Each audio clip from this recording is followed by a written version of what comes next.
Oh, damn it, I had a good song. Where are you, Jared? Oh, you're in your outside. Ah, are you not cold?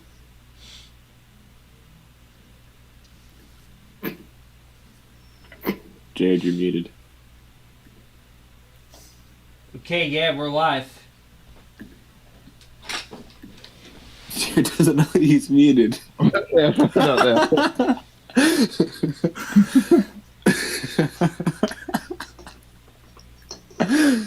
Oh, that was funny. Oh, man. Something to laugh about. Jesus Christ. It's Jason Bourne. We'll restart at 9:45. How's that sound?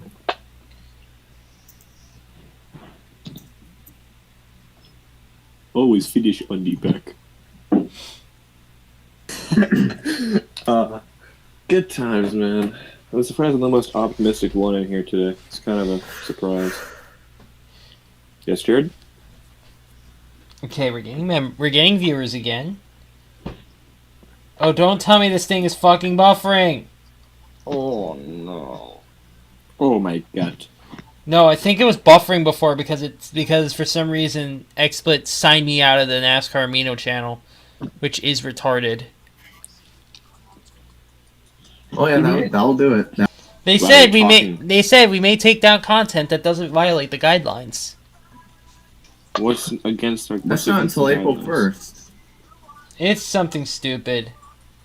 Alright, we have 3 viewers again, boys. Woo, we're good. Okay, we'll say, let's start from oh, you're probably... My number 1. It's not how you think. Literally nobody will be shocked about my number 1. Is it Joey Logano? Of course it's Joey Logano. Who else would it be? I knew it. And Tanner's is Clint Boyer. Carter loves anybody who hates William Byron. Jared's in love with Kyle Busch.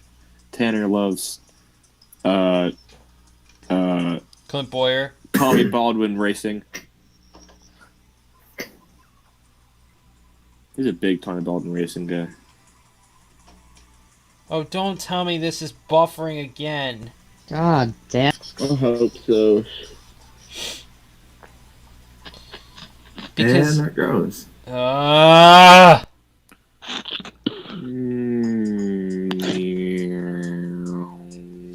Maybe YouTube don't want us to reveal our top 10 favorite drivers.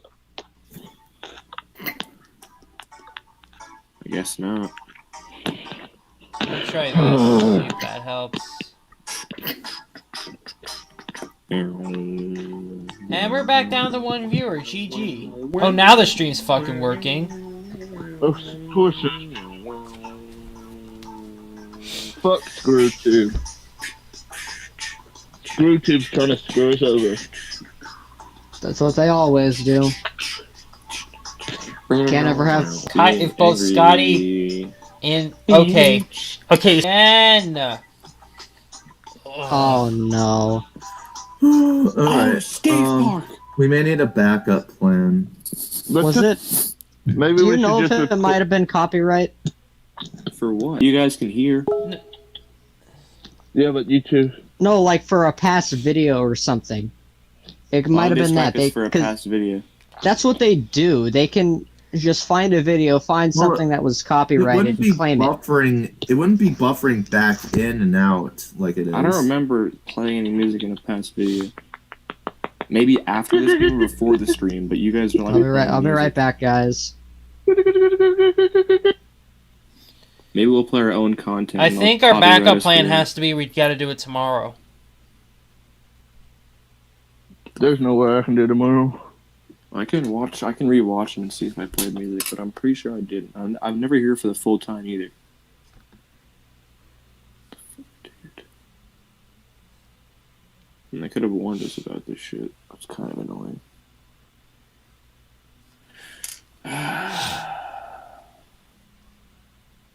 Maybe YouTube's down? I doubt it. I'm back. What are we doing? We're trying Sitting. to... Why would we do Wednesday? We're not going head to head with the big YouTubers. We're not going to get any views. I wouldn't be here definitely on Wednesday. There's just no way.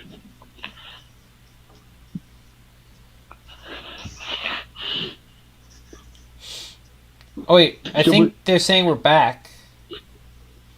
If this don't work, should we just record it then upload it like how we done the first few videos?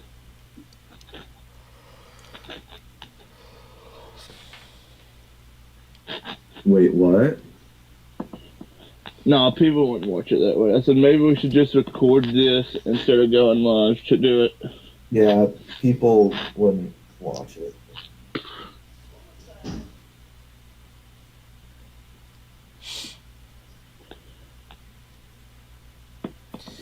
Oh.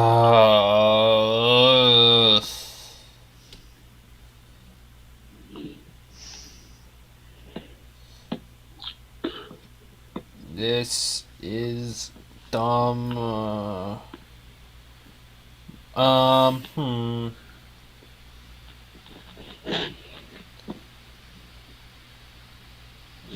Any chance?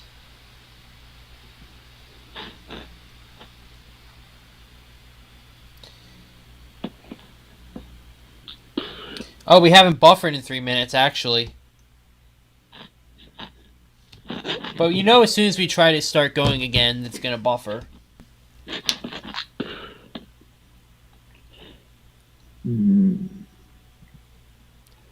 Let's try it. If it starts buffering again, Yeah, let's try it. and if it starts buffering again, we gotta reschedule like Tuesday or something. Alright, we need to go down from 10 to 1. Alright, so let's start with everyone's number 10. Start with Caleb. Let me pull it up. Hold up. My number 10 is Kasey Kahne. I mean, I don't have too much to say about him. I kind of like some of his paint schemes early on. He was one of the cooler drivers. It wasn't really a hothead in any way. I'd say very underrated. Had a good career. Yeah. Carter. Hold on a second, boys. You might have to... Wait, did I find it? I have my list right here. I'm just trying to pull it up. I didn't know we were jumping to it yet. This is my bad.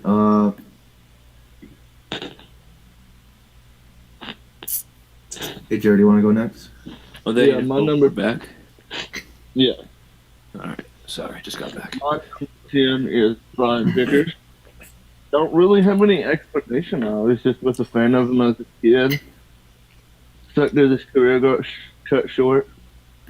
Just really always liked Vickers. I used to play with him a lot in like the NASCAR games as well, so that might be one of the bigger reasons. Raven, who's your number 10? One sec. My number 10 would be Dale Earnhardt Sr.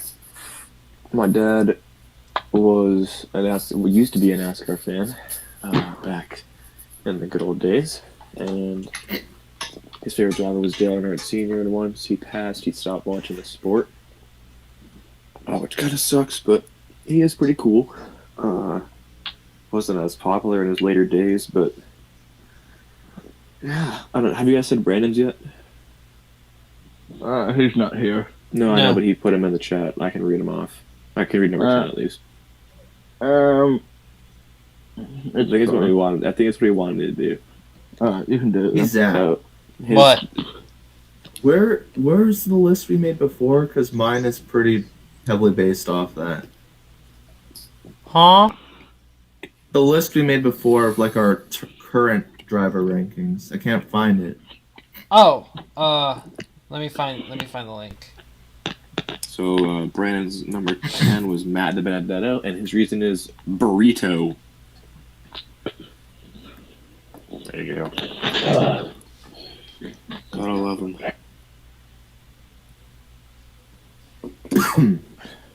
Cough. Uh-oh. Oh. All right, there we go, Carter. It's sheet 4. Alright. All right, so my number 10, my 10th favorite driver of all time is and I didn't do anyone that I haven't watched because I don't have any connection to like this early 2000s or the 80s because my parents weren't really aren't big NASCAR fans like at all. So for my number 10, it's Kyle Larson. Is my 10th favorite driver of all time. What's your reason? He's fun to watch drive. It's fun to see him basically like hit the wall and get a big run from it. I don't know. I just kind of like Larson. All right, number 9, Caleb. My number hold on. 9 is what? At my number 10. Oh, okay. So, my number 10, I have as Christopher Bell. I've always been watching him go up through the ranks, and it's been, I mean, he's 10th for a reason. He's someone I like to watch on the track, pretty entertaining overall, but not necessarily a favorite by any means, but very talented driver. I rank him at number 10. I'm sorry I'm so disorganized. I did not know we were starting this segment this early, but I got figured out now. All right, now you're number 9. Caleb needs to do his number 9 first. Oh yeah. Yeah. My bad. My number 9 is Denny Hamlin. One of the better drivers in the Cup Series, talented. Should have a championship by now. I just remember all the way back in 2013, the run-ins with Logano and stuff. It just, I don't know. There's just something about Denny Hamlin. You know, he's a likable guy on the track. I think he got a little bit too much hate from Martinsville 2017, and I think he still has a little bit left in him. So yeah, Denny Hamlin, number 9. All right, now Carter's One number thing to say 9. about Caleb's funniest thing from 2013 is when Denny said, "I don't see him that much," and then Logano wrecked him in the next race. Yeah. that's like straight karma. All right. My number 9 I have is Denny Hamlin. He's like, I gained a lot of the respect I had not much of previously. I gained a lot of that back after the 2019 Bristol race when he was battling Matt Dibenedetto. If you watched the post race for that, the NBC post race, like that interaction he had with Matt Dibenedetto was genuine, and I really don't have any reason to hate Denny Hamlin for the most part. He's been a teammate of Matt Kenseth for since pretty much I started watching in 2012. And then Kenseth transitioned to JGR in 2013. So that's my main reason Hamlin's at number 9 for me. Raven. Oh, it's my turn? Hold on, you can go first. Alright. My number 9 is Chase Elliott. So when Gordon retired, which, spoiler alert, if you don't know me by now, you already know who my number 1 is. But when Gordon retired, I was searching for another driver. So I sort of just transitioned into Chase Elliott for a couple years, which I've switched from now. And yeah, that's probably one of my favorites because he took over for Jeff Gordon. Okay, my number 9. This is a tough one because I'm stuck at the current moment. I had Ryan Newman, but I don't think I like him that much. He's a cool guy and all, but I don't think I like him that much. So I'm going to change my mind to... I'm stuck between Blaney and Larson. They're both pretty cool.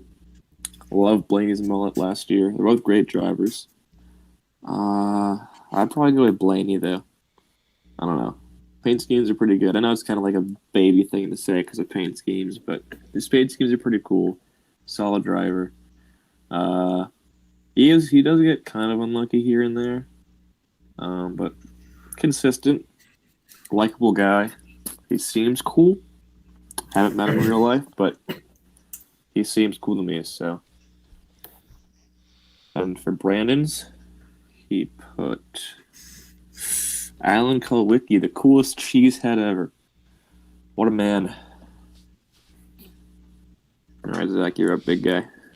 All right, so my number 9 was I know I said I have like almost no connection to the early 2000s, but my number 9 is Ricky Craven. Pretty much I have watched almost no full races from before 2007, but the 2003 Carolina Dodge Dealers 400 is one of them. And that was just an awesome battle for the finish. And just the sportsmanship afterwards between Craven and Kurt Busch was just really awesome to me. And yeah, I like Craven because of that. All right, number 8. I put Craven. Damn it, I was Carter thinking about said it his too. number. Yeah. Okay, number 8, Caleb. My number 8 is Matt Dibenedetto. A more recent addition to the list. I didn't start liking Dibenedetto in 2016 after Bristol and stuff, but over the years, being a more talented driver that is finally able to get the opportunity, he's just such a likable guy. And I got the chance to meet him at the Las Vegas Motor Speedway last year in the fall race, and he is such a genuine, awesome person, and he is a very talented race car driver. And I appreciate him for being in the series. It was awesome to meet him, and I hope he has a lot of success in the future. He could possibly become my favorite driver of all time pretty soon, if he stays in the series for a while, which I hope he does. But yeah, love Matt Benedetto.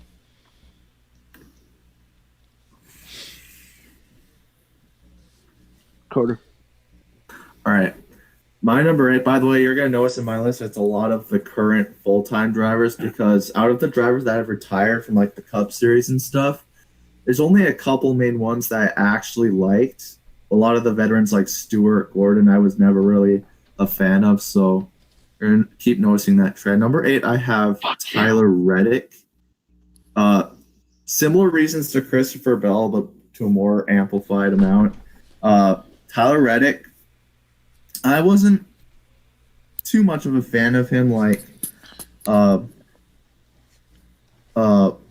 when he was in the BurgerFi 9 car for his first season, but slowly he like made me realize, like, once he's with who he needs to be with, I forget his crew chief's name, but once he finds that pairing that he can succeed with, he can show his true talent and win races, and also just pull off miraculous performances and do some of the most aggressive racing I've seen in the Xfinity Series last year. So mainly Reddick is my number 8 because he's very fun to watch out on the racetrack, and it's very fun to see how he can be competitive in RCR equipment, which we all thought was impossible with how far they've fallen off, but he's proven otherwise. And you've seen it in the Cup Series as well. He can be a threat for an easy threat for Rookie of the Year in that 8 car. No. Well, it ain't going to be Christopher Bell. Jared, he's beating him right now. My number 8 is Carl Edwards. Number 8, right? Yeah. Number 8, Carl Edwards. I always was just a fan of him as a kid. He sort of started falling down the last few years due to more recent. He used to be top 5 for the longest time, but he's just fallen down the list due to other stars coming up. Yeah, just excellent personality. Very fun guy to watch, especially when he wins. Just always ecstatic to win, doing backflips, celebrating with the crowd. One of the greatest drivers to never win a championship. Raven? That's all I got to say. My number 8 is Alex Bowman. I do love my Hendrick guys. Used to be a big Hendrick fan back in the day. He's definitely an up-and-coming talent. He's shown it this year, even though he only had 4 races, but got to win early. Hendrick didn't do that last year. He seems like a cool guy. Seems nice. He is definitely an underdog since he came from hard beginnings. He was running with Tommy Baldwin Racing, which is not where you want to be in the Cup Series, and you're in with BK. Also rough, but really got a chance to show himself after a while. He's definitely shown that he has talent and he can be up in the pack. His first year was kind of rough, but made the playoffs. That's good for him. Outdid his teammate William Byron. Carter might be angry about that, but happens. And that's what I have to say about Alex Bowman. Hopefully he does better in the future. I think he can be a title contender sooner or later. And let me get to Brandon's. Hold on a quick second. I think Brandon also had Carl Edwards. Yeah, Brandon's number 8 is Carl Edwards because of his backflip in all caps. Okay, so my number 8 is Kurt Busch because I love Kurt Busch for the exact opposite reason I love Ricky Craven, because his rants are absolutely hilarious. I loved Jimmy Spencer's Radio Sweethearts. Those are so funny. And then of course we get regular Radioactive out of that, where now we get everyone's funny rant. So thanks, Kurt. You were a real trailblazer for us there. He's a very fun personality even when he's not angry. Yeah, Kurt Busch, number 8. All right, number 7. Caleb. Alrighty, my number 7, Zach, you're not going to like this one, but it's Aric Almirola. There's been something about Aric Almirola his whole career that I've just found interesting. You know, when I first started watching the series, it's kind of a guy that I noticed. I'm like, driving that famed Petty 43, he should be doing better. It seems like he has some good runs in this car, but he just doesn't have the good equipment. And that's what I had noticed over the years. He finally won that 2014 Daytona race under rain, unfortunately. And, I just remember the infamous day, February, was it the 18th of 2018? Leading on the final lap. And the move that was pulled by that silver spoon, you-know-what, driving a number that shouldn't be raced anymore. The move that he pulled resulted in rage that I haven't felt in my life. I remembered, like, the past few seasons I've been very passionate about Aric Almirola. He's a talented driver, an underrated driver. He deserves more respect. He works hard to be a better driver, and I hope he's able to find some success in the series, because he can definitely go out there and win races.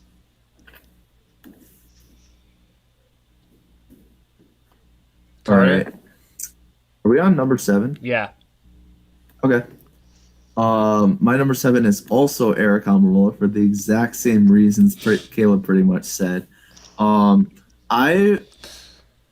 pulled me in with Almirola, I started watching NASCAR in 2012, and I was that, dumb little child that was like... Okay, so when I was a dumb little child, no, I'm not going to do it. I'm not going to do it. So I had these, like, toy cars, right? The ones that Sugar knocked over last night. I don't know if you guys were in the voice chat wherever we were at last night, but that happened.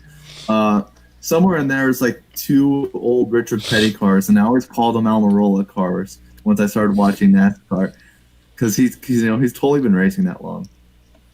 But Aric Almirola. I guess I just liked Almirola because I associated him with my toy cars, his 43 car, and once I actually learned about NASCAR history, I understood where I went wrong. But Almirola as a driver, like, he showed lots of potential in that 43 car, and it was exciting to watch him try to prove himself. He finally got that win in 2014 at Daytona. I was really excited for him. I don't know, but he used to be number 3 on my all-time. He's dropped down to 7 because, I don't know, he's really not done much lately. He's kind of been off my radar, and I will say, just like Caleb, I was really mad when Austin Dillon wrecked Almirola. Still don't know what to think about that, but yeah, Almirola number 7. Always liked him, but just falling down the list as every race happens. It seems like. Jared? My number 7. Just 1 second. I just need to fact check this. Go into Raven real quick. Come back to me. All right, Raven. My number 7. Yeah. Numero Siete. Es un Carl Edwards. I choose Carl as number 7 because other than the thing when David Reagan retired in that video, that was actually kind of funny. The old guy standing in a candy aisle talking to his phone. And he said hi to a random guy. He seems like a funny guy. He interacts with the crowd, which is nice. Great sportsmanship, especially after the 2016 Homestead race when Logano. But We don't talk about that. I'm talking about it right now. My view on it is that, I mean, he could have lifted, but it would have basically killed them both anyways. I think it was too far over, but after Logano took out Edwards, he took out his teammate, which is always great. You know, good image for the viewers at home. But he showed great sportsmanship. Said it was good hard racing. Didn't get angry at him. Class act, respectful guy. That's my view on him. And Brand's number 7 is Jeff Gordon because his dad also liked him. My number 7 is Natalie Decker, the hottest bitch I have ever seen in my life. That's a surprise that she's so low. Yeah, I would have thought she'd be like number 1. At least top 3. I remember just looking at the ARC series in 2018, Daytona race, in that 25 car, Natalie Decker. I was like, never heard of this person before. Looked up, and let me tell you. Oh, yeah. A lot of... Don't go too far into it, Jared. We kind of don't want to be demonetized. Not that we were anyway. Not like we were. And then I I don't saw think it. I don't think we're even getting any cash, though. I followed her on Instagram, and I was like, oh, boy. Daddy's cash. And then I just became a fan of her. People that say she sucks need to shut the fuck up. She's better than your driver, and you know it. You're just fucking jealous. And also, Natalie Decker, if you are watching this, add me on Snapchat. See Jared Holmes. I'm better than Derek. I promise you that. Hey, Jared, confession for you. You know that driver whose last name is Holmes in the ARCA series? Yeah, Do he's you my like favorite. him? Yeah, he's my favorite full-time driver now that Decker's gone. Ah. No, of course he is. Is he your cousin? No, he's my grandpa. Oh, dank. You can take his car for a spin then. All right. Okay, Zach Stern. So my number 7 is Tony Stewart. Jared's probably pissed that I have him so low, but because I almost know for a fact that he's Jared's number 1. But yeah, Tony Stewart. Same reasons that I like Kurt Busch. Just really, his rants are priceless. They are absolutely priceless. Tony Stewart, man. Plus that 2011 season he had. That was beautiful. That was the best legitimate comeback I've ever watched in NASCAR history. And before Caleb gets pissed at me, we're going to go to our number 6.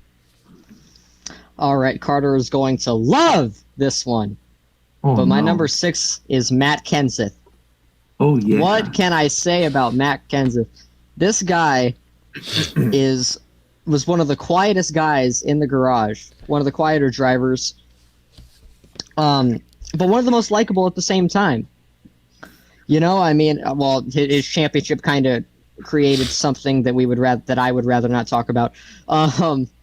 But he was just a likable driver over the years. And what really made me like Matt Kenseth was, I mean, what do you think it was?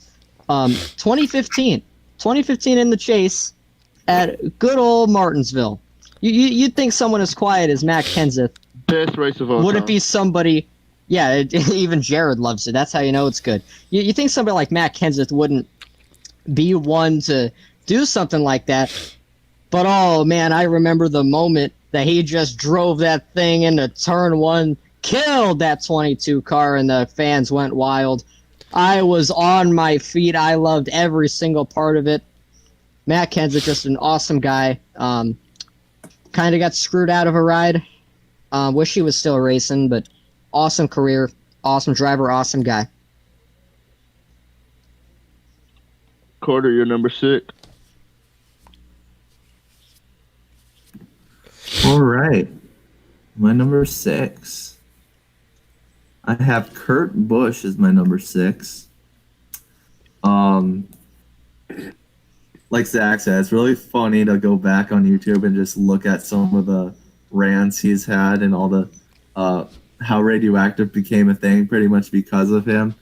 But since he's matured and he's also turned me in the direction of actually liking him for his personality as well. It's been really cool seeing him mature, and he's a Cubs fan. He is a Cubs fan, a Chicago Cubs fan. Fuck the Chicago Cubs! Oh, yeah.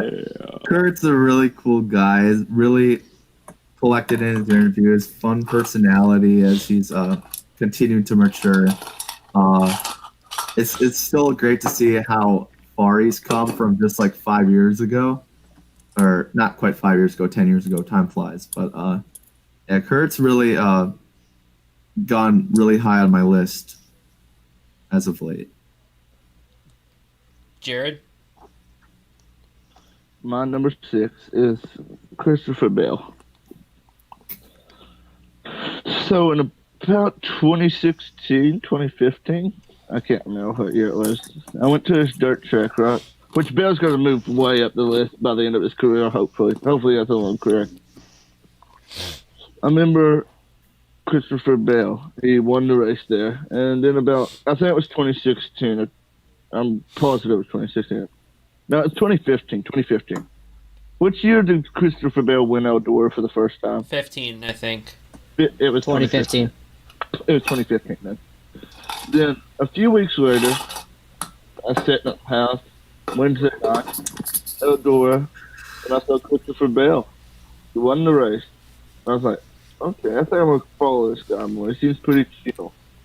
Then in 2016, he's a full-time driver in the truck series. And that's whenever I really became a fan. And I've been a fan ever since. And he'll definitely move way up the list before the end of his career. He'll probably be in the top 5 by the end of this year. But yeah, I just saw Christopher Bell at a local dirt track, and I became a fan ever since. All right, Raven? My number 6 driver is Alan Kulwicki. Reason? Underdog story. It's really cool that he made his own team and kind of built it up from the ground, and that's kind of given me an inspiration to do that, even though I doubt it's ever going to happen. It's too much money. But I've had thoughts about it, and I've kind of made a plan here and there. But it's pretty expensive. But I found it really cool that he was able to build it up from the ground, get sponsors that backed him, get people that worked well with him. He found people that worked well, and just he was a complete underdog going into the championship race in 1992. It was 92. I think it was 92, right? Yeah. Okay, thank God. Holy shit. But good for him that he won. He was a strategic guy too. He didn't push for wins. He pushed for, like, it was all about, like, stats and numbers for him, like, just to keep him in the race for the championship. But the year after, he lost him in a rubber accident, which sucks. He probably, I don't know if he would have gotten another championship, but he might have, but I don't know. It all depends. But overall, cool guy. I heard that he was pretty, like, bossy and controlling, but it happens if you're an owner driver. You gotta have some authority. Hold on a minute. Number 7, that is Neil. Nope, Jeff Gordon. His dad also liked him. So Jeff Gordon's pretty cool. Zach Sterno. Yeah, so for my number 6, I also have Jeff Gordon. That's cute. Shut it. Yeah, he's pissed that I have all these guys so low. I've put his number 1 and his number 2 at 7 and 6, respectively. You put number 1 at number 6 and number 2 at number 7. Oh, well then. Well, I love Jeff Gordon. I love Jeff Gordon for Texas 2014. That was freaking funny. I loved it. I loved every second of that. Yeah. But other than that, I mean, he won a lot. He's a legend, and he knows his stuff. But I mean, it's funny that I'm kind of explaining why he's so low, because I like Jeff Gordon a lot, but I don't know. I just never really, his personality never really stuck with me, I guess, as much as my top 5 did. Ooh, dang. Dank. You're a Joe Jr. fan. Top 5, Caleb. All right, this is where we get into the juicy stuff. My number 5 is Kyle Larson. Kyle Larson, I gotta say, in terms of like the way somebody drives, Kyle Larson's probably my favorite driver. You know, this guy is so fun to watch on the racetrack. You know, kind of what I think Zach explained earlier. Just seeing him rip it around the track, sometimes get into the wall a little bit, you know. Sometimes, you know, he doesn't always leave a race with the car completely clean. You know, it's gonna hit the wall a few times. You know, I love the way he races. He's got an all right personality. I mean, he's kind of quiet, but he's not a hothead or anything. It displays good sportsmanship. And I've watched him race sprint cars too over at the Speedway. He's just fun to watch in whatever car he's in, and I really want to see this guy succeed. I mean, Dover. I remember Dover 2019. Man, I was on my feet. I was so excited seeing Kyle Larson finally win after that long drought. It's just awesome to see. I really hope he's able to be successful in the future.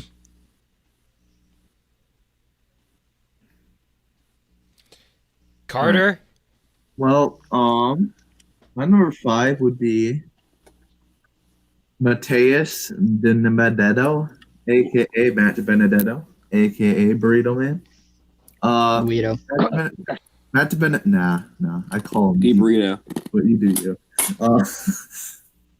Yeah, I know he prefers to be called Guido, but Burrito is my heart. It's a Mario. All right, you can stop right there. But Matt Dibenedetto, go back to like when I was talking about Denny Hamlin, like that face-to-face interaction they had during the post race while Hamlin was getting interviewed. That was really cool, and I had known Matt Dibenedetto to be a really cool guy. I think the first instance I can remember, go back another 3 years to 2016 Spring Bristol. That was a really cool moment. He took a BK Racing 83 car to 6th place, and it showed the true passion for the sport, the raw emotion he had. He was crying in his interview, guys. Like, this dude. He's a fucking crybag. Oh, shut the fuck up. Jared, you're Christian gonna. Bell's a smug bitch. He's gonna get last in the full-time point standings. He sucks. This guy, though, he has passion for what he does for a living, and that's a big reason why he's in my top 5. I think he's gonna get higher than that as he proves his worth in the 21 car, or at least I hope he does.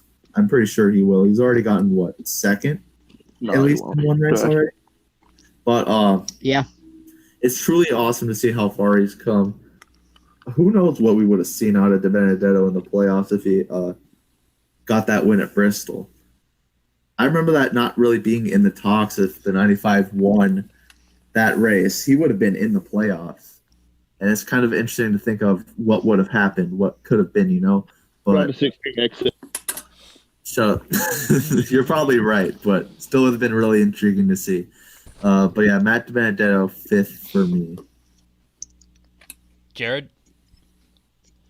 My number 5 is a little bit of a controversial one. I know most people don't like this guy, but it's Brad Keselowski. I had a little bit of rough patch with Brad Keselowski in 2014 in Texas. Could have said a few choice words about Brad Keselowski, but as Carter says, Matt Dibenedetto has passion. Brad Keselowski has more passion than anyone for the sport. He's not afraid to speak his mind, which I like. Pretty big hot head, sort of like me. Just don't give a fuck kind of attitude. It's the drivers I really like. And he's the definition of I don't give a fuck kind of attitude. They'll probably move down by the end of the year to sticks. They'll probably pass him. But until then, Keselowski is number 5. Raven. Yep. Number 5. All right, number 5. Yeah. Love this kid. Loved this driver as a kid. Sad about his retirement in 2017. Won the pole at Daytona. Drove for Stewart, Hendrick Motorsports. Danica Patrick. No, I'm kidding. Earnhardt Jr. Loved him. I'll try. I have time as Dale! Dale. I have a time as diecast, and that was a pretty cool guy. I don't know why I liked him that much when I was a kid. Gotta be honest, but I don't John know. ass spoilers. Shut up. But I've been getting more diecasts of some of my guys. Hellman's Real Mayonnaise one from last year, the Darlington one. I had a ton of his older ones from like 2015 back. Always diecast company makes this up, Joe Jr. because he's fucking ridiculous. But pretty cool. It's rough he didn't get his championship in Poop or Scoop, or what year was it? I don't think it wasn't 2015, right? He had a boatload of wins and didn't win the championship. He, 2015. I fucking knew it. See, I'm so smart. There were like 3 different years. There were like 2 different years he got robbed. Well, yeah, No, 2004 2015 was the big one. 2004 He had a crap ton and of wins. 15. Yeah, well, for a different story. That was a Winston format, I think. It was the original chase. Oh, shit. Well, that's unfortunate. Suck. Didn't have a championship. It's unfortunate. Couldn't live up to his dad's name. 2015, let's just say Zach doesn't want to talk about. Fuck We DEI. don't talk about that one. Fuck Terry Earnhardt. Killed DEI. Who the fuck is Terry? Who is Terry? Earnhardt? Oh, Are you fuck. referring to Teresa as Terry Earnhardt?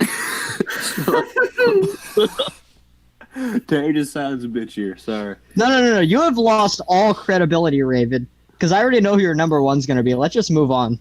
Who's number 1? Say it right now. I know who your number one is going to be. We Say right literally now. Yeah, all know fucking who do. your number one is going to be. Oh, you'll be surprised. I know, You'll be too. surprised. Yeah, All right, move on. what's Brandon's Oh, number wait, 5? Brandon. You'll be surprised, Caleb. Dumbass. Italian. Stupid head. Joe Nemechek, front row Joe. Joe sucks.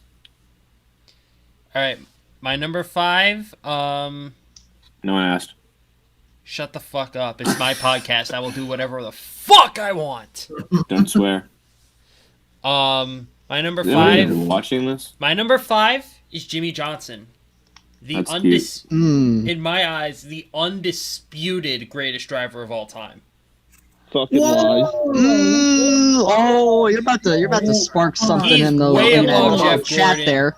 He is Pump above the Dale brakes. Earnhardt. I'm He is learning that. above. Pump the He's even brakes. above Richard Petty. Well, people are watching. Whoa, whoa, whoa, whoa, whoa. Let me smash. Jimmie Johnson is the greatest driver of all time. Of all time. I mean, you you know have what? to And give you him want credit. to He know isn't a why? pretty You want to know why he's the greatest driver of all time? competitive. Because he won in multiple formats somehow. Yeah, they changed the format 13 different times to try to get him to stop winning, and they couldn't. Yeah, They but he ain't the could greatest not. of all time, buddy. He is not the greatest of all time. Who is What? Jeff Gordon? You goddamn Not right. Brad Keselowski. Good one. How many He's hockey championships tough. did Gordon choke again? But that's 15. not the point. How many? Jimmie Fuck you, Johnson, Zach. greatest Fuck driver. you. I quit. Jimmie Yeah, Johnson, how the many greatest championships driver did of all Alex Bowman time. win? God. Zero. We have lost Jared. Oh, he's back. Jimmy- He's back. Welcome No. back, Jared. Anyway, as I was saying, Jimmie Johnson's the greatest driver of all time. He's really fun to listen to. He's got Your opinion for is a fucking guy shit. who's not a hothead. He's got a really fun personality. I like Jimmie Johnson. He's my goat. Funny.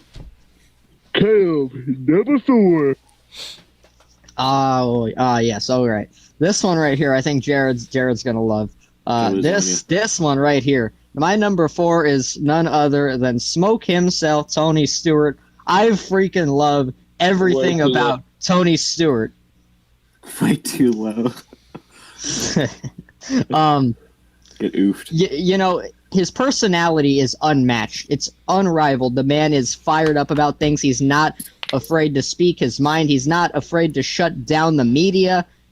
And I mean, obviously, then there's Auto Club 2013, possibly my favorite race of all time, favorite NASCAR fight of all time, an interview that just was absolutely amazing. Gotta love Tony Stewart, and then the way you spoke about the Logano Hamlin incident, was also pretty funny. Just anything this guy does is absolutely legendary. He was also a very talented driver across multiple types of racing, and. Just what else is there to be said about Tony Stewart? Just absolutely awesome. Carter. Yeah.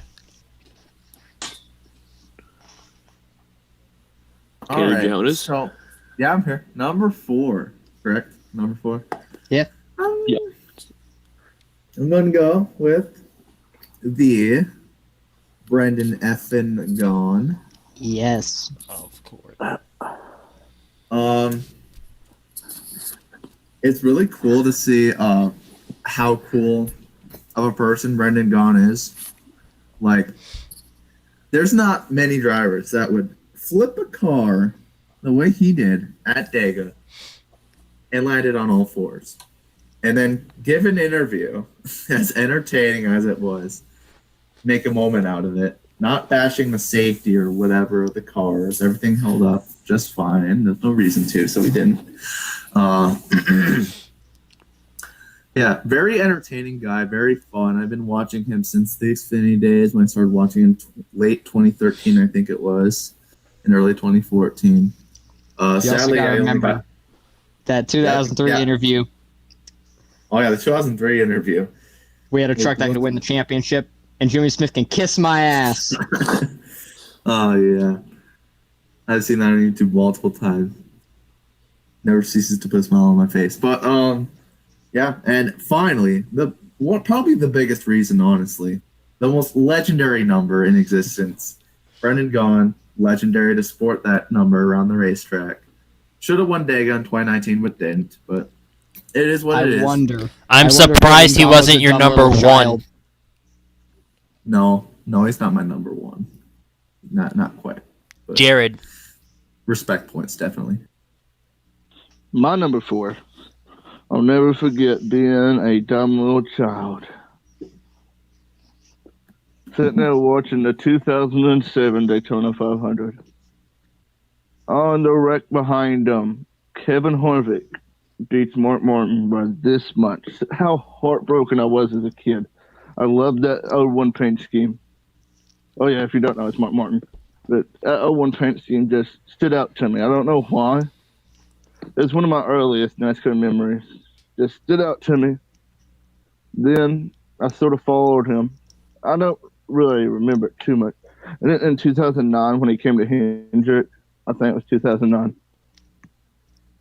I became such a huge fan of Mark Martin. Not many people really, you don't hear Mark Martin up there with most people, but that 01 paint scheme is really the main reason I became a Mark Martin fan. So yeah, that's really why I like Mark Martin. Ravid. Yes, sir. Hold on, let me get my list up again. I don't know where it went. Hey, Jared, I know one other reason why you like Mark Martin. Why? Viagra? Oh, yeah. Number 4. Burger Foot. Number 4. I put Jimmie Johnson. Another 100 guy. 3 out of the... Oh, wait, no. Yeah, 3 out of the 100 guys. Oh, shut the fuck up. I thought he was pretty cool. I only knew him because I watched the Radioactive at Homestead, where he won a 7th championship. But I don't know. I've been following ever since. I'm hoping. I think most people are hoping that he gets his 8th, just for. I don't know. Well, it's not going to happen this year, but Not me. oh, shut up, Jared. It's going to make history, and you'll be happy no matter what. Wait, hold on. Actually, who do you want to get their 8th championship then?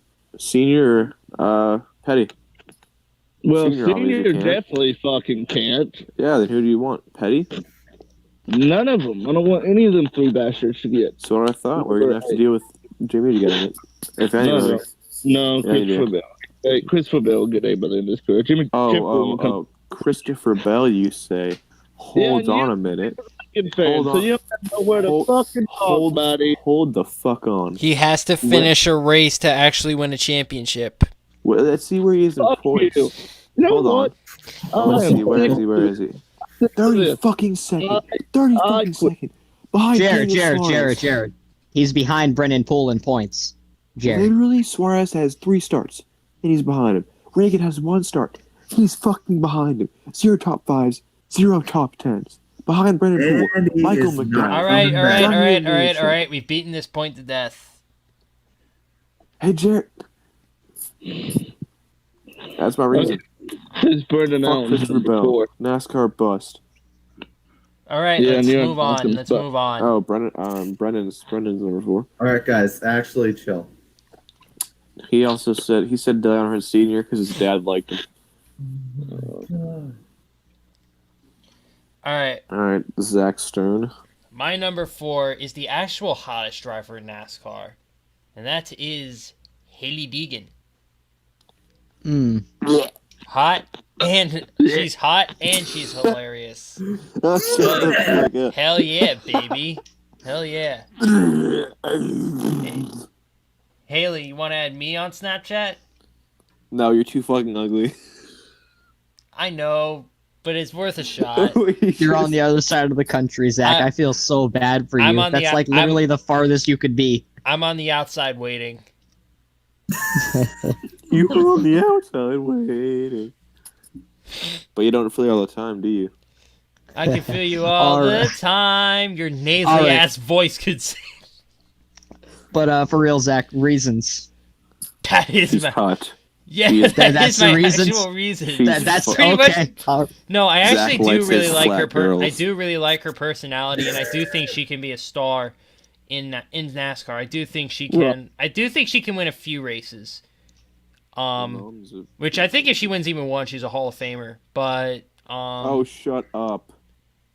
no, just because of like the politics of her winning a race.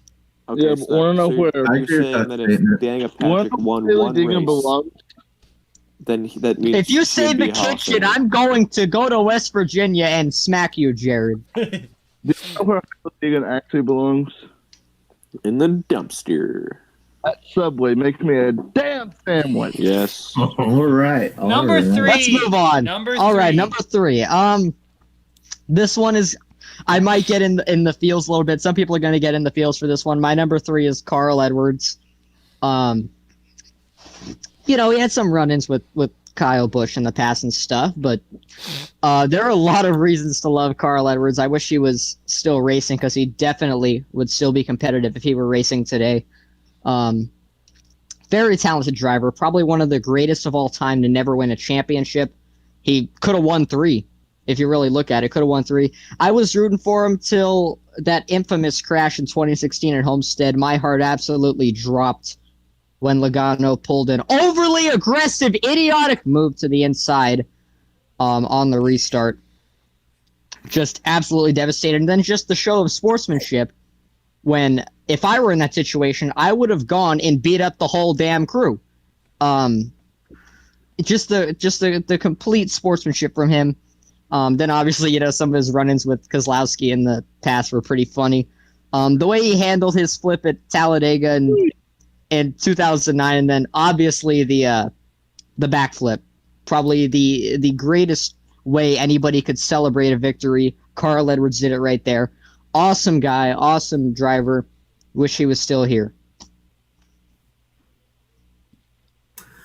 Caterosaurus. Dang you, Caleb. There are thousands of drivers, and we have 2 ranked at the exact same spot. All right, my number 3 is Carl Edwards as well. Carl Edwards, quite the iconic personality, and always was never a sore loser at all. Obviously, mine goes to our last recent memory of him, 2016 at Homestead, when he got turned by Logano in a rather unfortunate restart. But it is what it is. I need to say something. What? Okay, I don't understand why y'all could be mad at Logano. Carl wasn't mad at Logano, so y'all shouldn't be either. I will say, can I say this? I didn't say I was mad at Logano. I wasn't mad. I wasn't upset about Logano after that incident. That's one of the incidents he was involved in that really I think Carl came down on him, and it was just all a bad block. But Carl Edwards, signature backflip, just iconic. He's my number 3. And hold on, one more thing. The sportsmanship he showed after that 2016 incident, like it's moments like that he's really underappreciated for who he is as a person. It's sad to see him leave as soon as he did. Also, it was 2016. Yeah. Yeah. All right.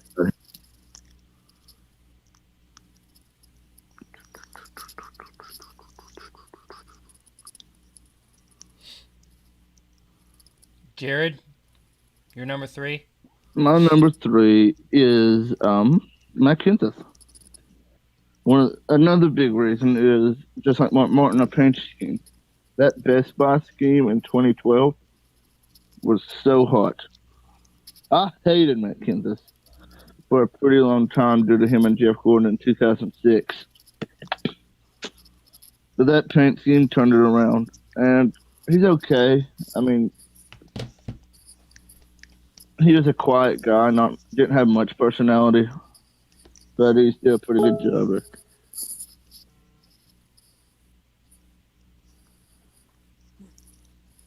Raven, Uh-huh. your number 3. My numero 3. Oh, man. Number 3.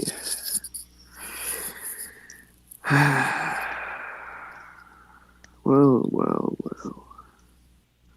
I'll have to put Corey LaJoy at number 3.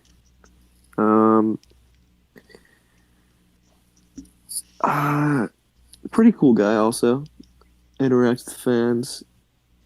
The coolest thing is when he had the, I think it was last year when people donated to like a fund of his, like a charity, and he put their names in the back of the car. I found that pretty cool. But I haven't seen him ever get angry at people. He's kind of like a Matty D, except not. Like they're both really cool and really chill, and they don't get angry that often. He's been stuck in slower rides. I haven't seen him getting any good rides. Go Fast might be improving with that SHR. alliance, but we'll see. We'll see if he can do anything next year if they don't come back this year. But cool guy. Nothing I have against him. Yeah. Every time I friggin' say something, it always ends with yeah. We're friggin' Canadian now. All right.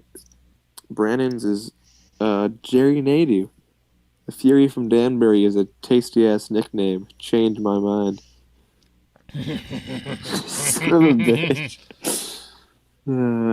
Good times.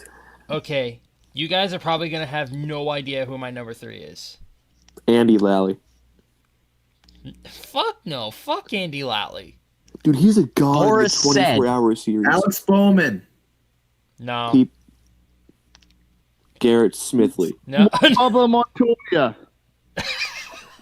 Danica Patrick. You love Marco Danica Patrick. Sambros. Why would I put If I had- Danica above Haley? If I had to make Cool an wit. educated Danica guess- is not fun.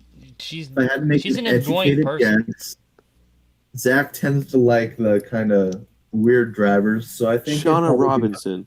Mike Bliss. Christian Shauna Robinson. Fittipaldi. You are so far off. It's a truck Dale driver. Jarrett. Todd Bodine, Ron Hornaday. Norm Benning. Johnny, No, I'm Bragg. getting That angry. crap- Corbin effing Forrester. No.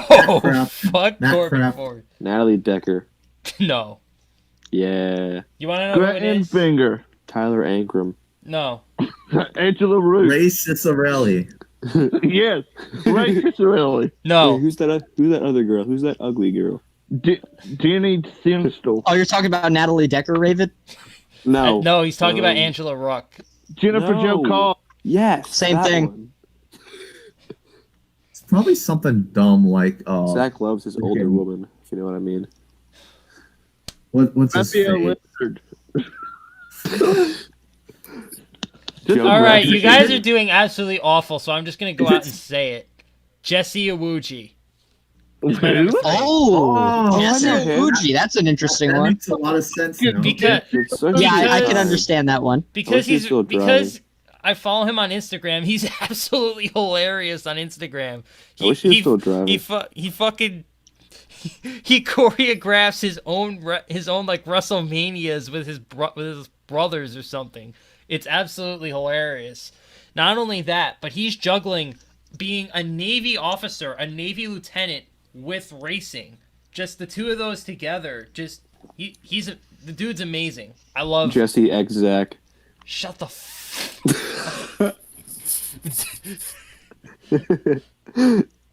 I have really never heard of this guy.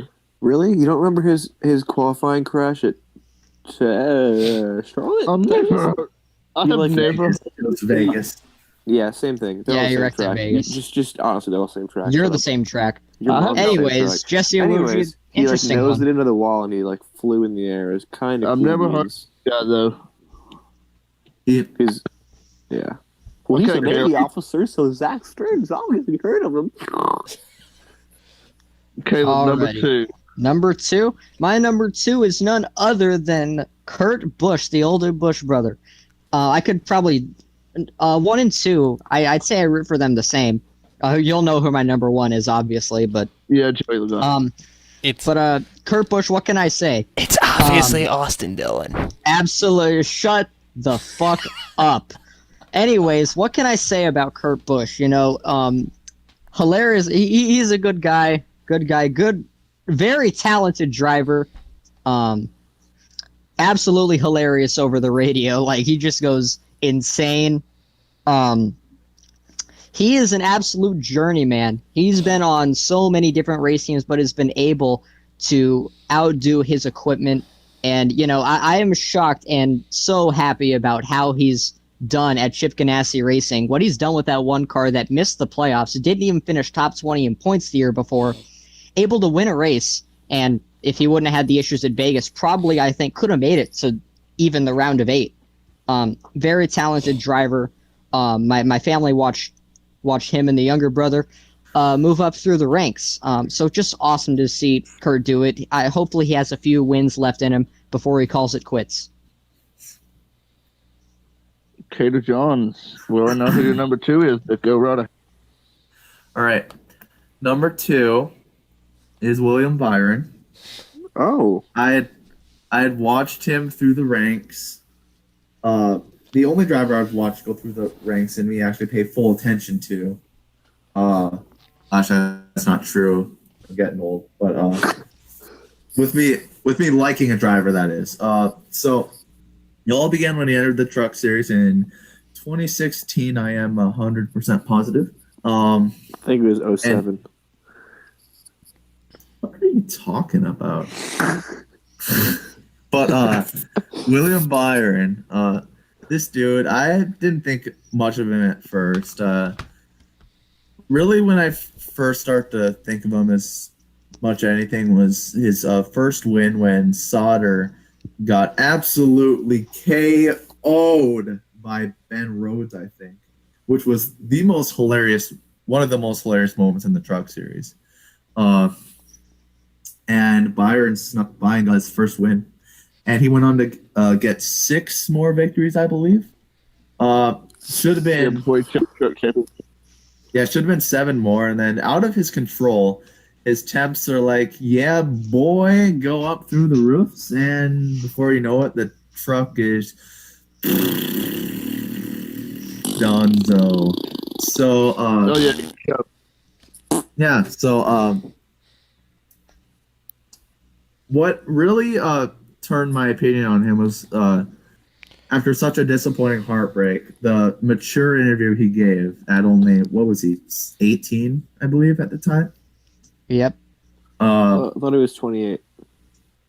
But, what the hell are you talking about?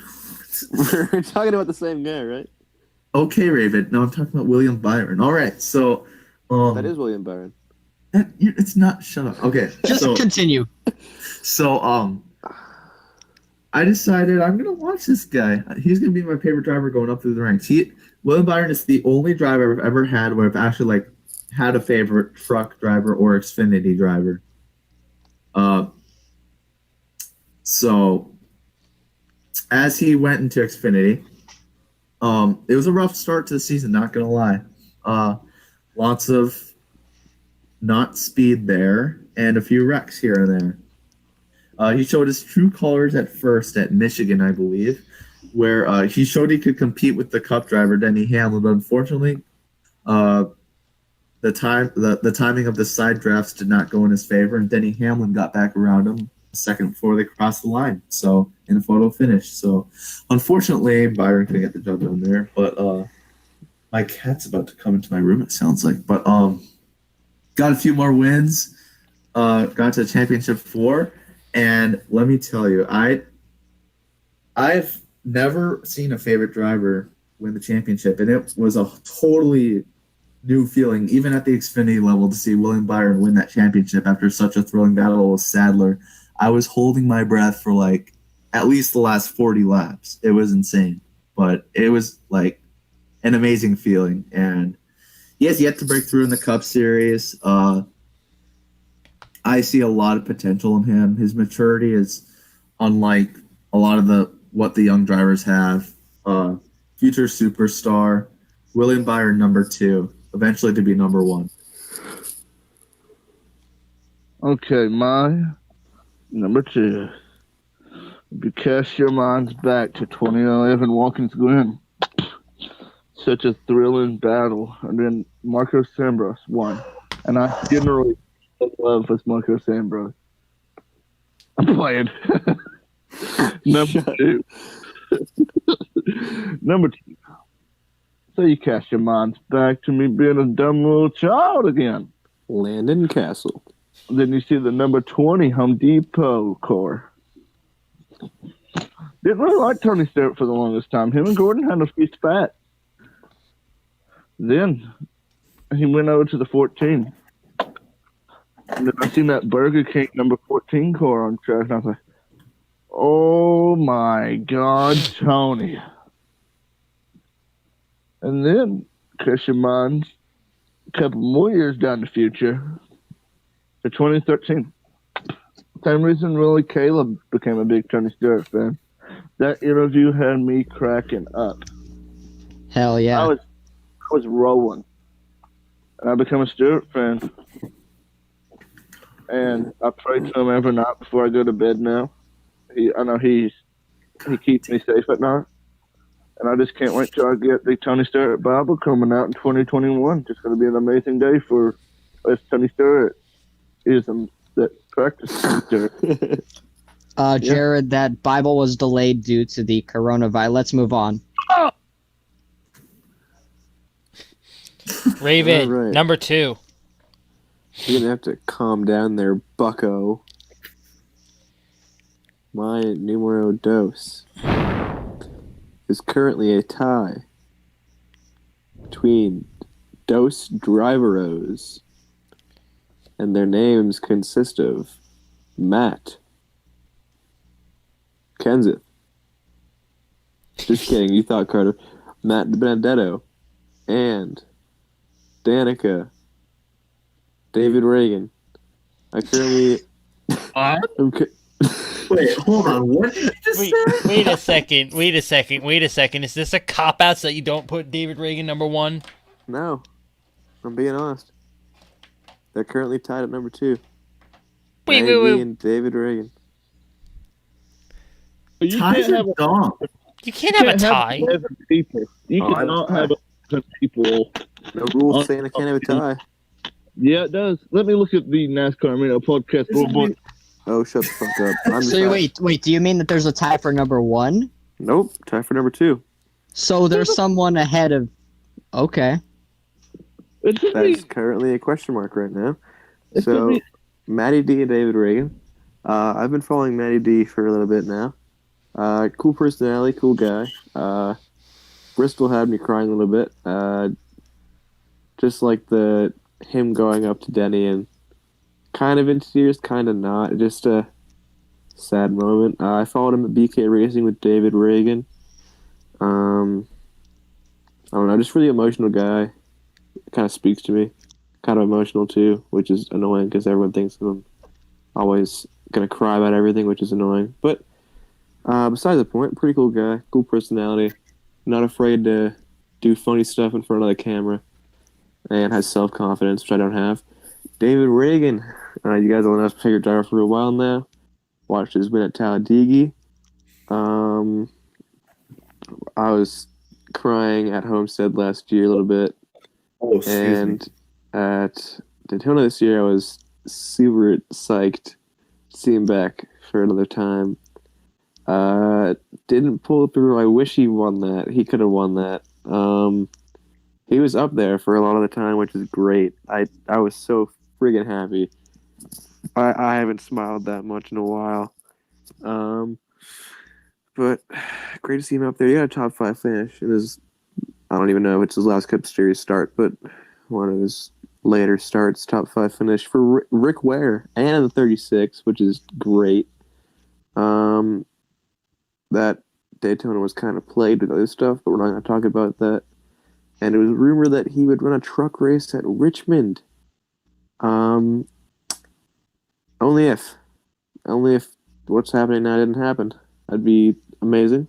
I think he'd win that race if Crybaby Busch wasn't in that, or any Cup Series drivers that are better than him.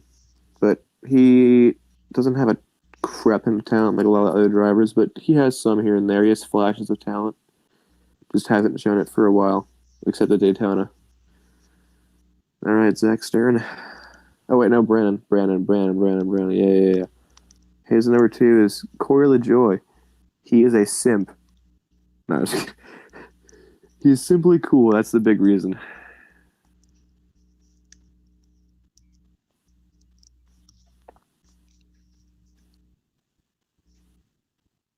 Well, Dale Jr.'s a butt. Dude, I'm kidding. I forget to put Dale Jr. too. I'm being Jared. Oh my god. I put him on my top 10.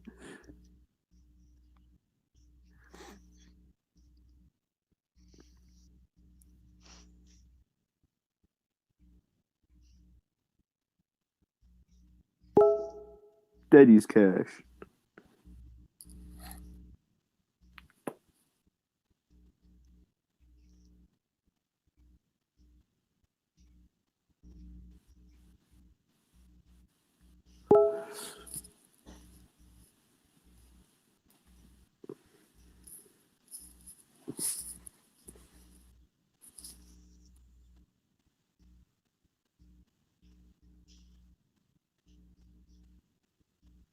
You should have.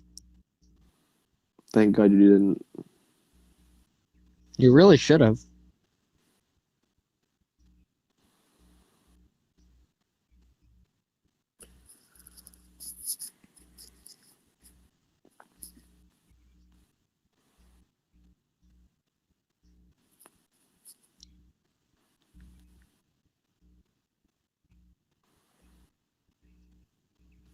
I've been muted this whole time. What the hell is wrong No, with no, me?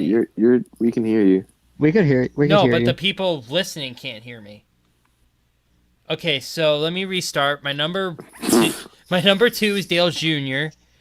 I became a fan of his in 2008. I really became a fan after the Junior Kyle Busch incidents, which we don't need to go in depth about. But that left me really pissed, and that's when I knew I was a Junior fan. And then his 4-year winless streak was pure agony. It actually made it hard to be a NASCAR fan.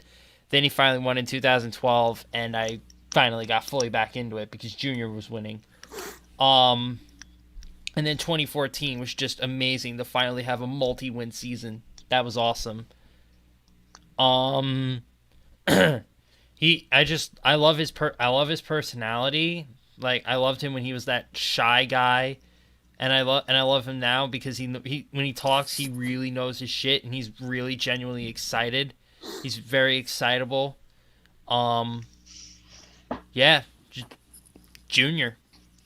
Also, screw Nationwide. All right. Number 1. Caleb, please introduce Kyle Busch for us. Alrighty, here we go. So, I don't know if I'm going to go a bit in depth into this, but my number 1 is Kyle Busch, Rowdy himself, the Candyman himself. Kyle Busch is the most talented driver in NASCAR right now. I don't care what anybody says. One thing I might point out here in a second is the fans. Might go into a bit of a rant here.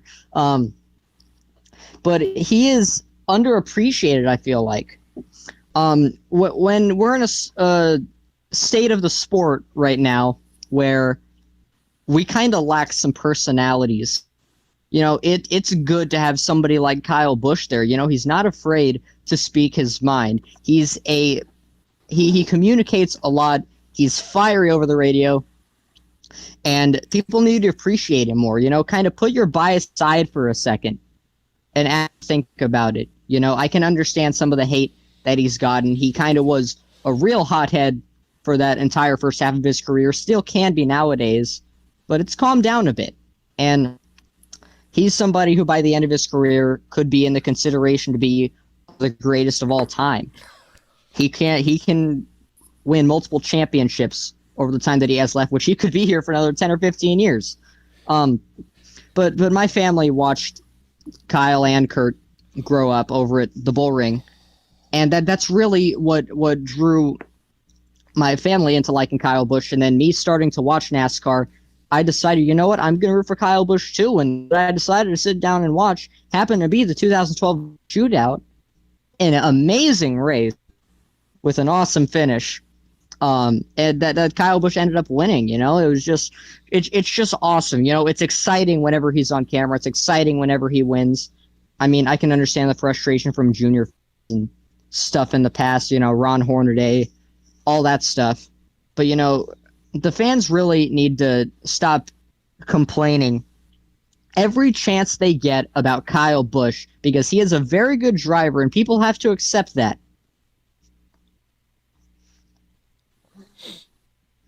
Carter, number 1. Please introduce us to Matt Kenseth. It's not Matt Kenseth. Wait, what? Okay, yeah. Shut the hell up, Carter. No, it's not. It's not Matt Kenseth. You're full of shit. It's David You're full Ray. of it. It's Matthew Roy Kenseth. Shut up. What? Matt Kenseth. Man, I needed a driver to root for when I first started watching the 2012 NASCAR Cup Series. So,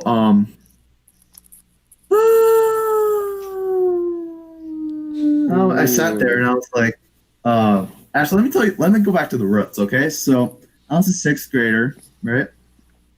In my teacher's class. she was a NASCAR fan. The teacher was, and she had to take stats for the chase, right?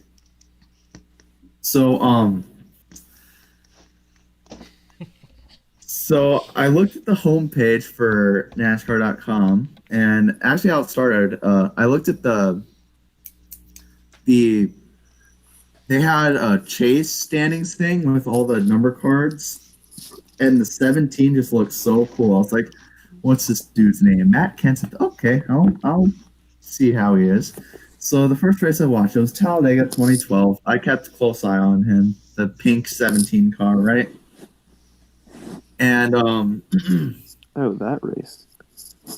yeah, the one with the four wide pack racing and the massive pile up on the last lap. Matt Kenseth snuck by in one, and I was like, "Oh hell yeah, gamer! This is my guy." Through the years, needless to say, being a Matt Kenseth fan, especially as your number one guy, is a very stressful time. Like so stressful. Like since he moved to the 20, he found some pretty good success in 2013. A lot of which I couldn't watch because I was busy all summer. But very interesting times. The 2013 championship, I still wish he would have won that, but he didn't. Fell short to Jimmie. But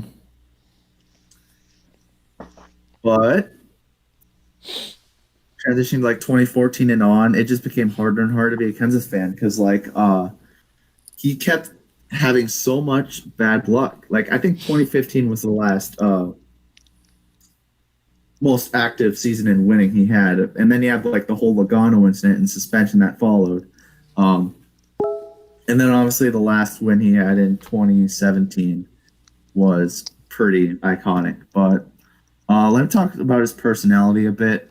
Matt Kenseth, very quiet guy. I could relate to him a lot in being a middle schooler. I was like, he's kind of like me, just kind of quiet, just kind of there, a lot of the time. Kenseth also has a really funny, dry humor, personality kind of guy. He's just a really enjoyable guy, and that's what I always liked and appreciated about him. And he didn't let people screw around with him on the track, and he showed it. What was it, Texas in 2014? No, Charlotte in 2014. He went after the Brad Keselowski, and then in 2015 he went after stupid Joey The man we do Logano. not speak of. Yep. Yeah, let's just not speak about him. But he doesn't put up with anyone's BS, and he proved that. He's not that kind of driver to just have things not go his way for dumb reasons. He's going to go after...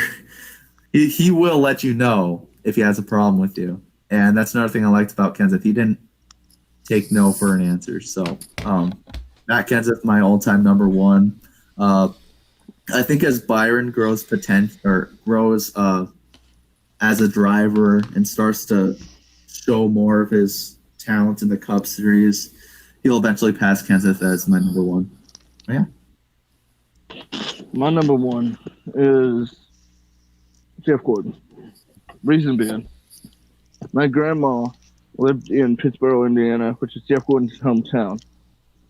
And his grandparents lived like right down the street from my grandma.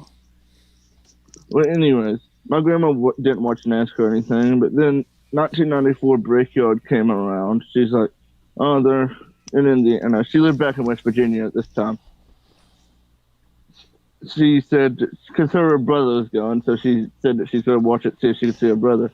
And then whenever they said that Jeff Gordon from Pittsburgh, Indiana, she said that she started watching week in and week out because it was cool to have someone from her hometown on TV. So then I came along around 1999, whenever I was born. And then a few years later, I started getting into it because I see it on the TV all the time. My grandma would always watch it. And if I can find it, I'll show it on NASCAR Amino. I have a picture of me as a baby in a Jeff Gordon onesie. Well, anyways, I sort of just inherited being a Gordon fan from my grandma. And which I didn't really start watching NASCAR, like getting real hardcore in it until 2007. I mean, I played the games here and there. I played 06 a lot when I was a kid on my Xbox or PS2. I can't remember which one I had. I had both of them, but I can't remember which one I played 06 on. Well, anyways, I started watching NASCAR, and then my grandma would root on Gordon, so I did. And then I started really getting hardcore into it. I had all kinds of Jeff Gordon shirts. I have a lot of Jeff Gordon diecast, as well as other Jeff Gordon shit. Then in 2015, don't forget, I've been to many races before this. 2015, whenever Gordon announced he was retiring, and I was really sad. So I was at the 2015 Busch race where he had the DuPont throwback, like the Rainbow Warrior throwback, which he didn't win. I was like, shucks, I'm never going to see Gordon win. Then I went to Martinsville 2015, and he had a pretty good car. And then Logano wrecked Kenseth. Not Logano, but Kenseth wrecked Logano, which was, you should have been there. The crowd went fucking berserk. Then Jeff Gordon won. Oh, I was ready to throw shit if Jamie McMurray wrecked him. Not gonna lie, I shared a few cheers in this crowd. And then Homestead. Ooh, Homestead 2015. Fuck Kyle Busch. He didn't deserve that goddamn championship. Jeff Gordon did. But anyways, I'll never forget whenever they showed him driving on pit road for the final time. I just broke down. It just hurts to see your favorite driver retire. And it's just, the last few years has been really tough for me. 2015, Gordon retired. 2016, Stewart retired. 2017, Matt Kenseth was supposed to retire, wasn't he? No, Matt Kenseth was. Then also in 2017, The Undertaker was going to retire at WrestleMania, which made me even more sad. And then Gordon came back in 2016, which was pretty fun. Although I wish he didn't. I really wish he didn't. Chase Elliott should have drove the 88. And Jeff Gordon should have been 24. So I'm sort of rambling on all over ports here.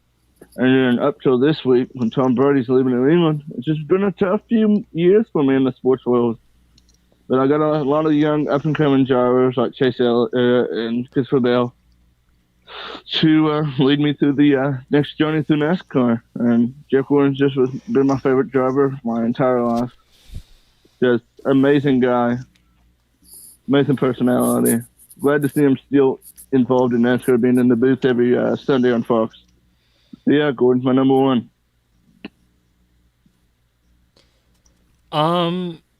Okay, before we keep going, Blowout asked, are the chat members allowed to do our top 10s and we react? Yes. Yeah, if you don't want to. All right, Ravid. All right, before I say mine, can you guys guess? Caleb, what's your guess? I don't know, David Gilliland. Carter? I'm gonna say Todd Gilliland. Jared? I'm going to say Jesse Gilliland. Who? Your mom. I'm gonna say Jeff Gordon. Zach?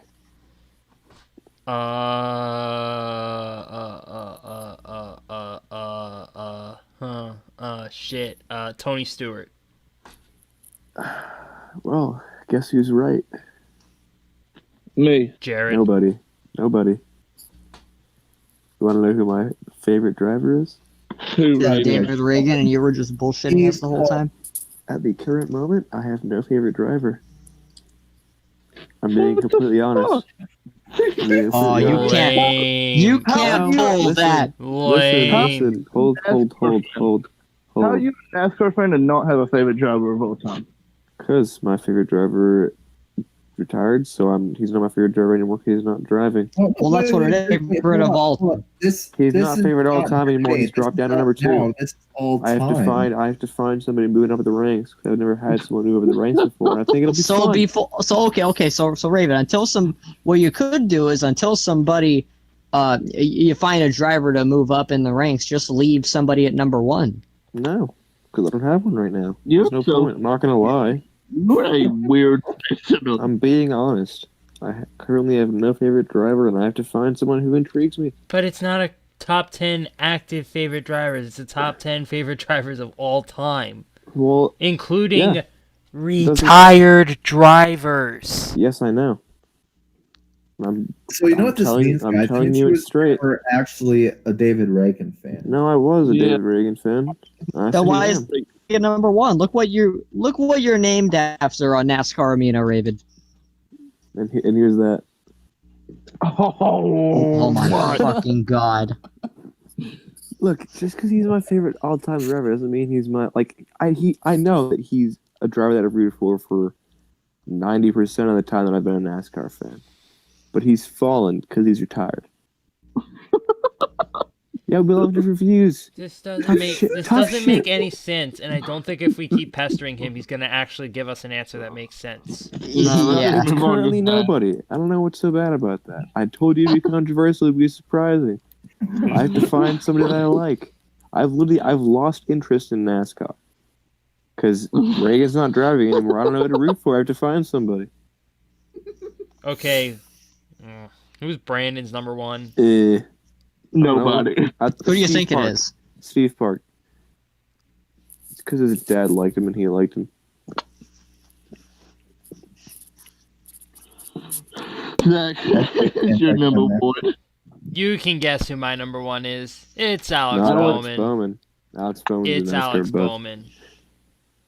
Gosh, you're so young. You're so old. I literally said I wouldn't put any drivers that I haven't actually watched race. I did the same thing. I would have put a few other guys on here, but I wasn't alive to see them. I'm just waiting for the one guy in the chat that's gonna put like Richard Petty at number 3, and we're just gonna go freaking ape shit on him.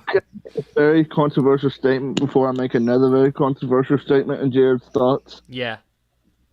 Well, listen here. If you have a driver in your top 10 that you never watched before, you're a fucking liar. Yeah. All right. So Alex Bowman, when Junior first retired, I had the same problem that Raven did. I didn't know who to root for. I decided, hey, you know what? I like Kyle Larson. I think I might become a Kyle Larson fan. But then, for some reason, when I tried to root for the 42, I ended up rooting for the 88 anyway. And I was like, damn, why am I rooting for the 88? I thought I decided I was a Larson fan. Because it turned out I was a way bigger Bowman fan than I was a Larson fan. Bowman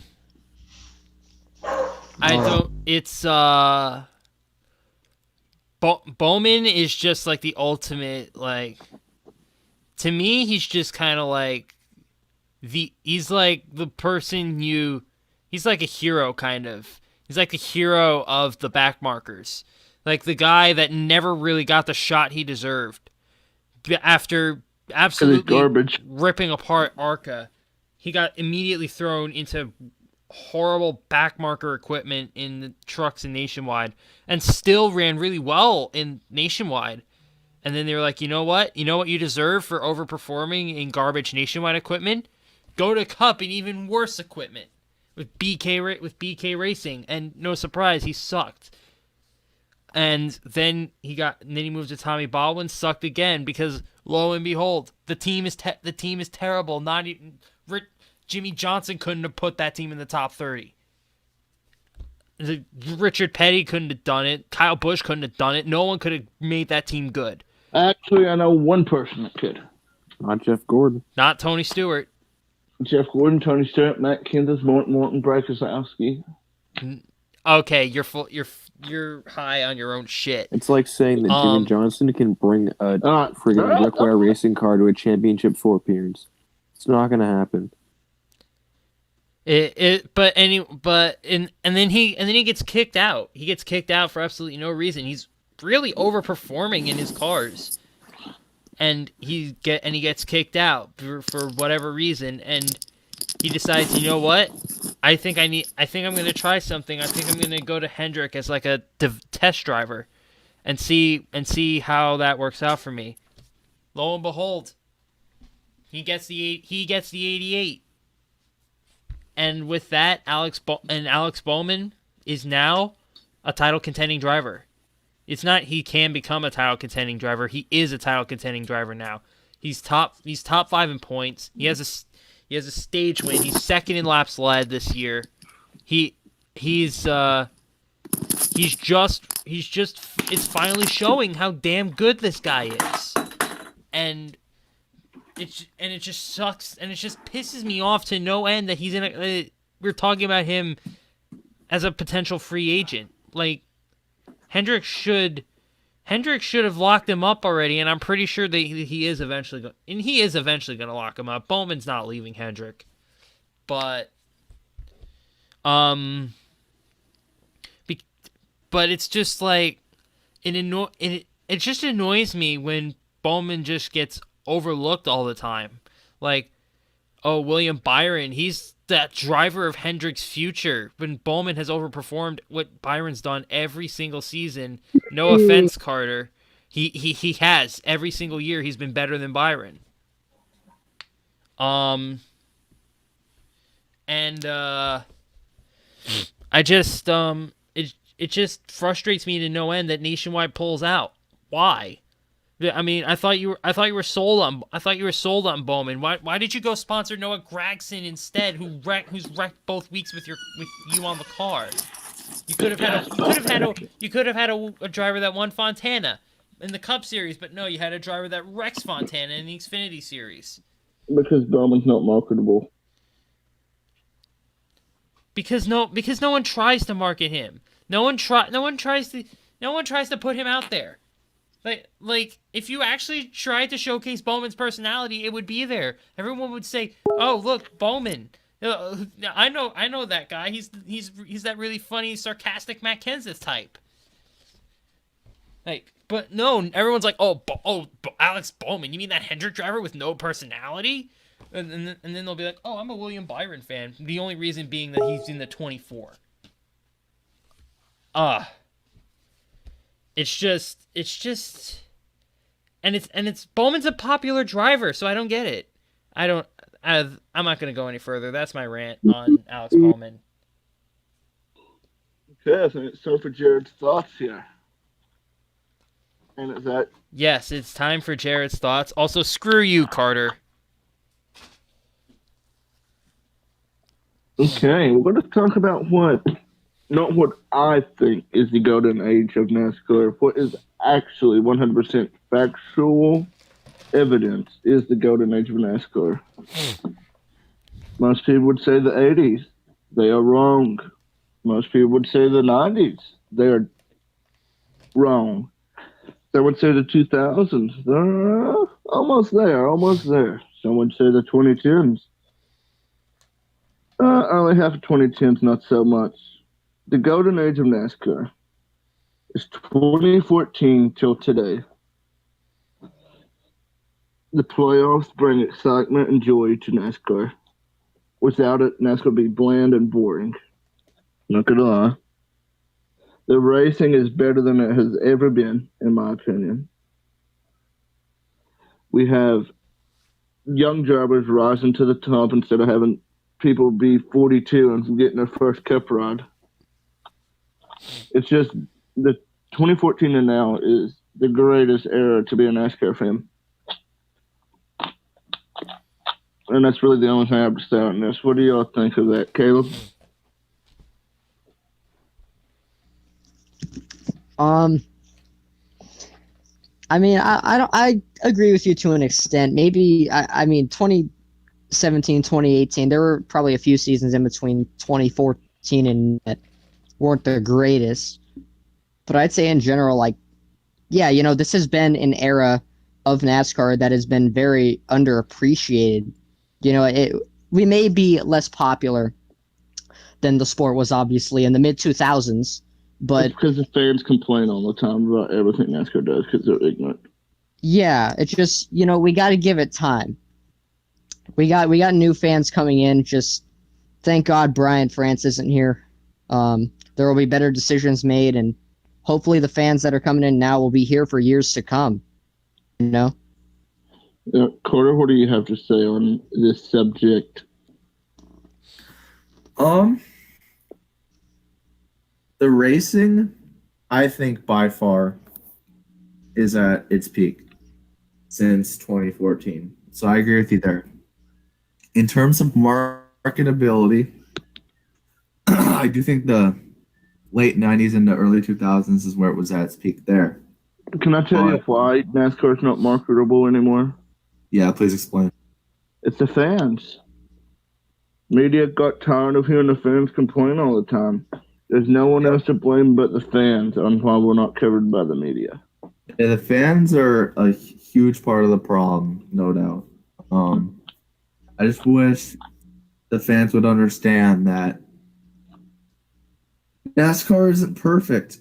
No sport is perfect, and there's no need to complain about every single thing every single decision they make.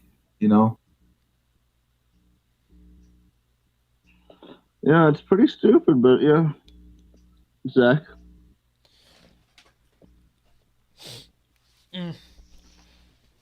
What bothers me about this is when people are like, you know, we need to bring back for the Gen 7, we need it to look like the Gen 4. We really need it to look like the Gen 4 because that was the great NASCAR car. The Gen 4 would not have held up today. Not with all the data teams have.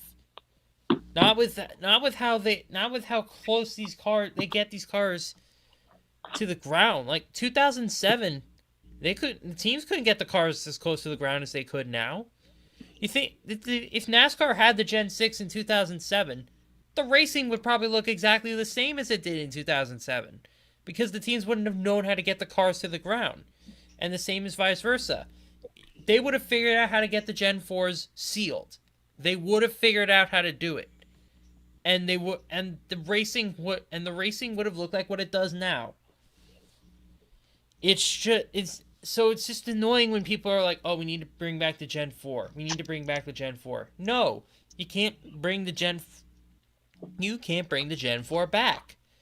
One, because it's an outdated piece of garbage. And number two, because it wouldn't have held up today. The Gen 4 wouldn't have held up. If you think the Gen 4 in the modern era would have produced the racing, would have produced something better than what we see, you're wrong. You're just absolutely wrong. It would not have produced anything different. The cars would still punch the same kind of holes in the air. They would be sealed to the ground so any kind of arrow would disturb them. It's just... You need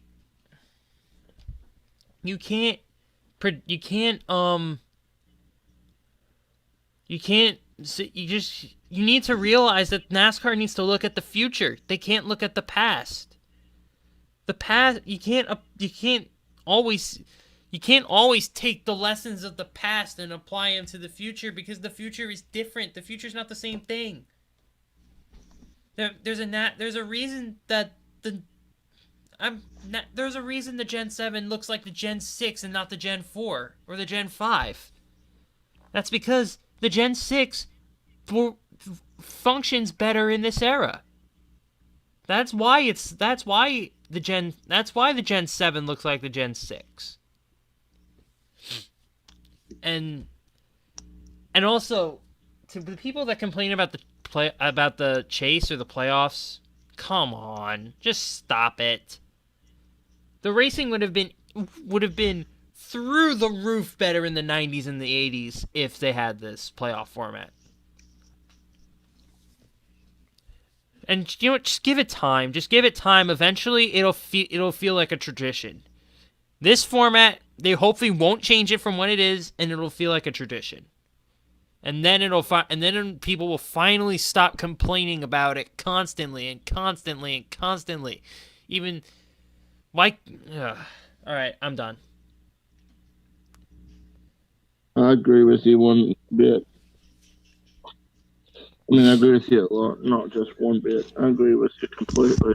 People are pretty dumb, not gonna lie. All right, guys, we're gonna open up the questionnaire part of this podcast, which is our final segment here. Zach, take it away. Tell them what they can ask us. So this week's Q&A is personal questions about us as NASCAR fans. It can be anything about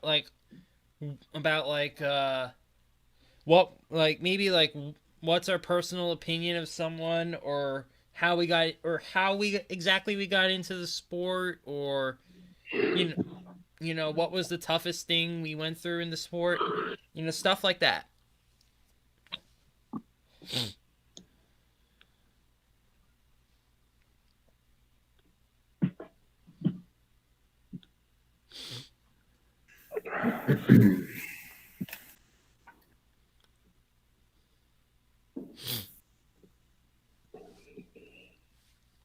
I do want to say,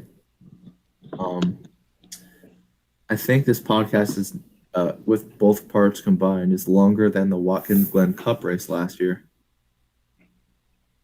Oh. Yeah, we've been on since almost 9. It's been almost 4 hours. No. Yeah, it's been long. Okay. Ooh, Brandon Allen's got a good one. Or Rocker 105. It's your boy. Okay, everyone there. Out of everyone in the podcast right now, who do you think would actually make it into some form of NASCAR? Do you mean like who has the best shot now, or who overall? Who overall would be the best NASCAR driver?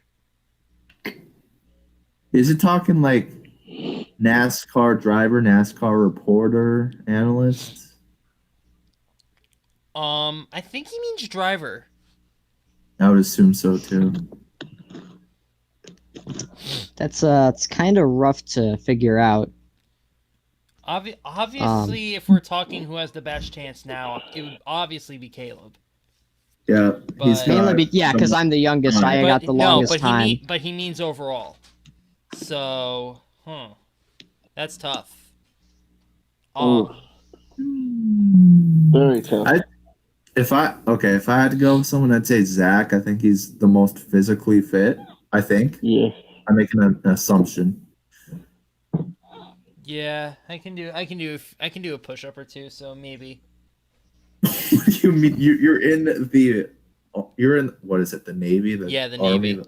Okay. I really should shave my mustache. But if you ain't talking about driver-wise and just any form of motorsport, like any form of NASCAR, I really don't know them.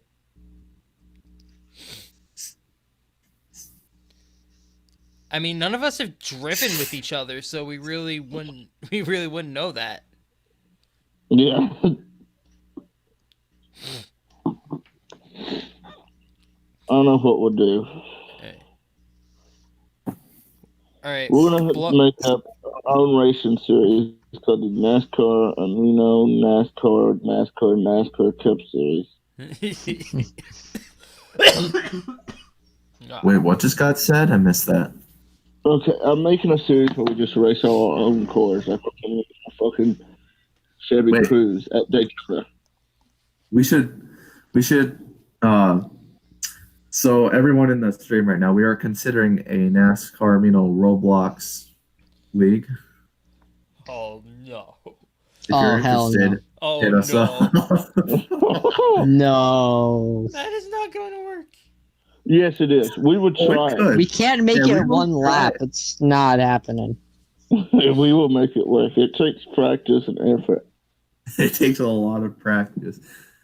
The Eldora one, you just kind of have to wall ride. That's pretty much how that works through the corners. All right. Next question. There's this one I want to try in a little bit after this podcast. So if you want another question. Yeah, we'll definitely play Roblox after this. So yeah, if you want to join us, just a minute, Blode. We'll get to your question right here in a second. So he said, if you want to join us for a Roblox session after this, add me on Roblox DJ Holmes 96. You can come join us. All right. All right. Yep. Definitely add. So for Blode's question, which track do you guys want to go to the most to watch a race? What truck? What track? Track. Oh, that's easy. Daytona 500. Caleb? Oh, this is also easy for me. Bristol night race. That is where So- I want to be. Is the Bristol night race? Hell yes. Amazing. You gotta go. Carter. Which track do you guys want to go to the most? Sorry, my dad came in. I'm trying to catch up. I would say Bristol Night Race, but that place is gonna be loud as frick. It's So that's awesome. kind of It's And- awesome. It's not To be loud as frick. It's called awesome. Thunder If Valley. you're Yeah. a NASCAR fan, you gotta go. yeah. Bristol would be pretty hot. I can't think of anything else that would top it. I thought there was one track, but I can't think of it right now. I would pick that too, but I've been there like 4 or 5 times. So Go anywhere besides Las Vegas Motor Speedway. And that has I'd like nothing to to go do to- with the fact that I'm here. I want to meet you, Carter, but like, don't Oh. come to Las Vegas Motor Speedway. The racing is, I don't know. I'd like to go to There are better Daytona. tracks. I remember. Kansas was pretty high on my list too, since it's closer. But if I had to not think about travel at all or close proximity, it'd be Bristol most likely. It's fun. I would pick that too, but of course, there's no sense of picking a track I've been to. Mine? I definitely love Bristol, but the track that I would most want to go to, Bristol would definitely be up there. The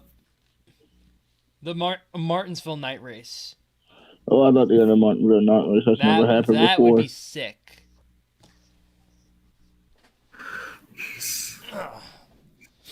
All right. All right. So what's the next question? If you could go back in time and see any race, what race would you go see and why? That's Kylie.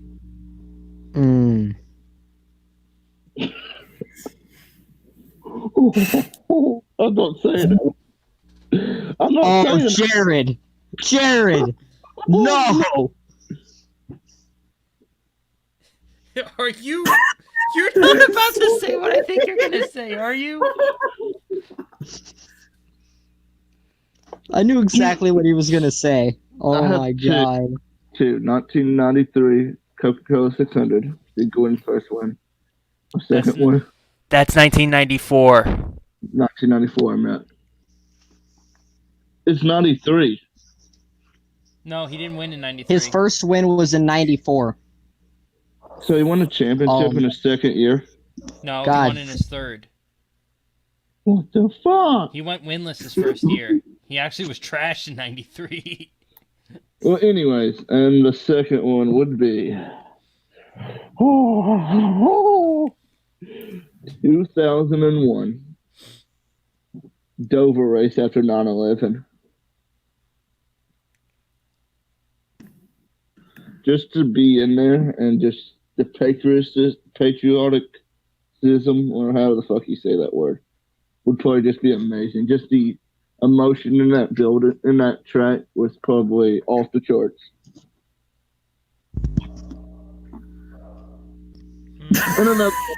And then another one, 2001 Daytona 500. Jared Holmes! I knew you were gonna say it. Carter, What? what's yours? Is it top 3? I thought it was only one. It was supposed to be one, but then everyone Right. else started doing two. All right. Well, I'd have to go with the 2007 Daytona 500 because I hear that's that's the race that got tons of today's fans into the sport. I would have loved to go back in time 5.5 years before I started watching and experience what that thrill was like in a time where NASCAR was at its peak. That race is on YouTube. You should go watch it. Well, I don't get myself to watch past races. I don't know what it is. I'm just uninterested. The race that Hold I up, 2000. I haven't gone. The race that I'd go back to watch, I'm going to say, 2001 EA Sports 500. Dale Jr.'s first win at Talladega. Either that or 2000, whatever that Texas race was, that was Junior's first win. 2000 Texas. Yeah. All right, are we on to me? Yeah. Yes. Yeah, go. All right. So for this one, I kind of have two. I'm sorry that I have multiple, but you would understand. So one of them that I'm surprised nobody's mentioned is the 1992 Hooters 500. I mean, imagine going to a race where you got. Imagine going to a race where it's the championship. You got like 6 drivers going into it with contention. Okay. I mean, and people didn't know much that Jeff Gordon was going to end up being one of the greatest of all time, but his first race, and then the King Richard Petty's final race. That's just, you can't get any better circumstance than that. I would love to be there. And then my second one is the 2013 Auto Club 400. Oh my God, if I would have been in the grandstands for that race. That's another good one. Any other questions, folks? Hey, I'll give a second race. All right. I don't have a second race. I'm sorry. Why not the 2001 Daytona 500? Why not the 2012 Shut up, Jared. The 2012 Talladega Fall Race. That would be a good one too. Are we talking about in person or like In just person. in general? Oh, frick, that sucks. Frick.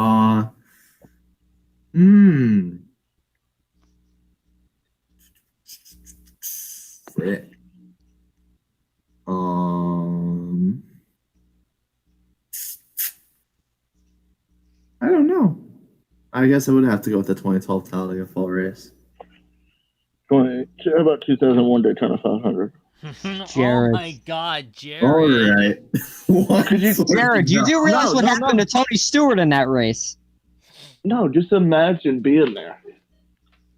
That would make me want to never go to a NASCAR race again.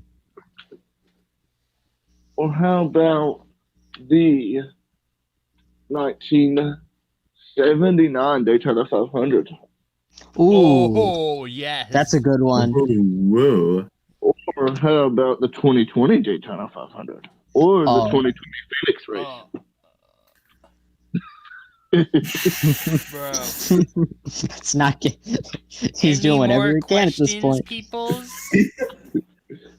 Now, one race I would actually love to see is The 2001 date.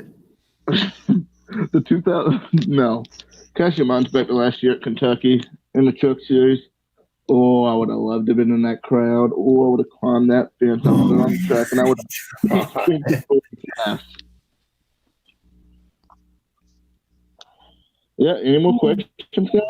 That one race I'd love to see is the 2001 Daytona 500. I just thought of another one. That would have been amazing. 2001 Atlanta. Kevin Harvick and Jeff Gordon photo finish. No, that race is pretty gay, not gonna lie. How about the 2001 Pepsi 400? That would be another emotional race. Yeah. That's a real good one. That's a real good one. But I just keep on going. Just looking back at it, 2001 was a crazy year. I think we're gonna say the same about 2020. Honestly, I do too. Oh, we better not get too off topic on not NASCAR stuff. Yeah, let's not. Yeah. Let's transition to a new question here, if there is one. Screw it. I'm bored. Caleb is uwu, yes or no?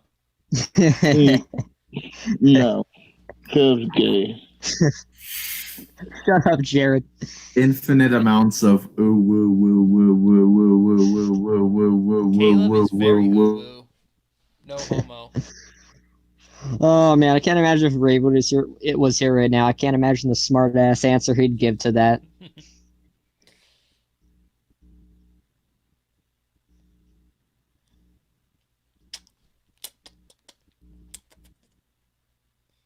Brandon Allen claims he has a question for us, but he isn't really. Dang, I was really hoping for more of a reaction when it seemed like Carter.exe has crashed, but I guess I'm not funny. Ooh, what the? Ooh, this is kind of interesting. Out of all of the MLNCS drivers that have made at least one start, if you could pick one of them that isn't yourself to race one race in actual NASCAR, who would it be? Oh, that is a sexy question.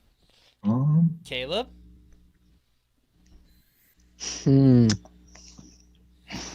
This is difficult. This is actually difficult. It's not difficult for me. Of course it's And not. because I don't really, I can't really give a legitimate answer. I'm just gonna have to say Kylie. Of course. Of course you do. You know how much I would love to see Jared Holmes in a NASCAR race? Oh, that would be a ratings booster. That would boys. be massive amounts of the sex. Want to know who I'd like to see in a NASCAR race from the MLNCS? This person is. Has Quit Jacker ever been in an MLNCS race or ISMO? No. No. JD Bregler. Could you imagine the mass hysteria he would I can't imagine the mass would- hysteria. The starting park. Hey, don't you ever fucking talk shit about JDF and Bregler ever again on this That's exactly what I'm doing. He'd probably start for Rick Ware Racing. Kylie would be a starting part, buddy. Oh, I'm not having it. No, Jared. Don't tell me you would. No, you wouldn't be a starting park. You'd be flipping. You would be barrel rolling. Oh, You would have your own cow back straightaway while you're inside the race car. I'd like to start in a Truck Series race with Natalie Decker. Oh, baby. You're gonna push her all 100 laps at Daytona. Yes. And then I'll push her after He's gonna push her a lot more than that. and then after I push her to the win, I'd push her in the. All right, we're gonna go. That's So yeah. I think I'll put Carter in a NASCAR race. Oh, that's interesting. Just because his Denver celebration was pretty funny, where he barely like kissed the wall. I'll kiss your wall. Oh, whoa. Wait a minute. Wait a minute. What the hell? Hashtag if you know, you know. Oh my Okay, god. I don't even know where this is going. It's going nowhere. No. It's just leading us down a path of mass hysteria. Hashtag JD, get on the fucking podcast. Yeah, where is JD? He started out being on here and then he just slowly faded into the darkness that is my room. But which was your guys' favorite JJNS race? What the I haven't hell really is read that? those that much. Jamba Juice. Did Greg ask No, that's that? that's Bloat's own series. No, I don't know what that is. Sorry. I get confused with Jamba Juice and Jimmie Johns. If I don't get my questions asked, I'm gonna be very. We're gonna skip upset. Jared Holmes' question. No. No, we're not. If you could What spend is it? if you could spend 10 minutes with a driver, who would it be? Like have a 10-minute conversation with any driver. Who would Any it be? driver. I already know Do what they you're have to gonna be say, active? Jared. Don't have to be active. They just have to be alive. Yeah. Because you can't go meet Dale Senior unless you know. Time machine. I mean, unless you have schizophrenia. Who would be your driver? 10 minutes. Yeah. Jared, I know there's a different reason that you asked this question, but I'm just not going to point it out. Jared, just go ahead. If I could talk to a driver for like 10 minutes, it would probably be Tony Stewart. I want to have a conversation with that guy. Carter, 10 minutes with a driver. William Byron, dude. Gotta talk about college life, even though his is totally different than mine. And just learn about my honeyboo. What? I hate it when I crack up. Actually. Zach, 10 minutes with a driver. Alex Bowman, I have a feeling we'd get along pretty well. Really? Not Dale Jr.?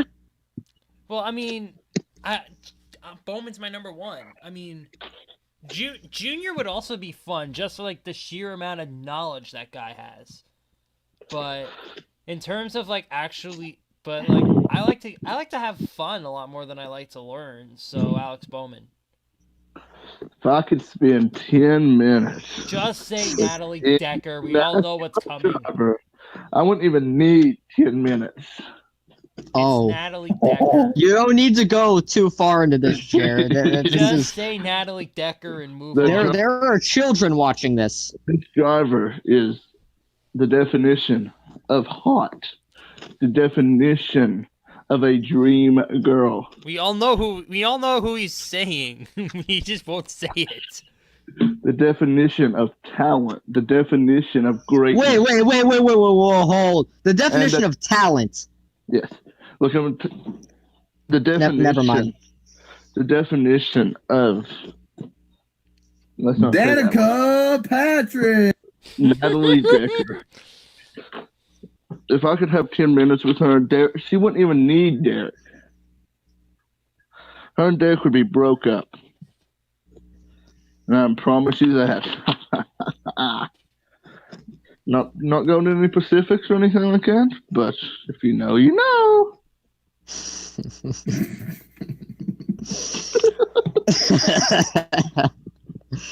Oh, that's great. That's great. But not counting Natalie Decker, because obviously you know, so say it would also be Tony Stewart.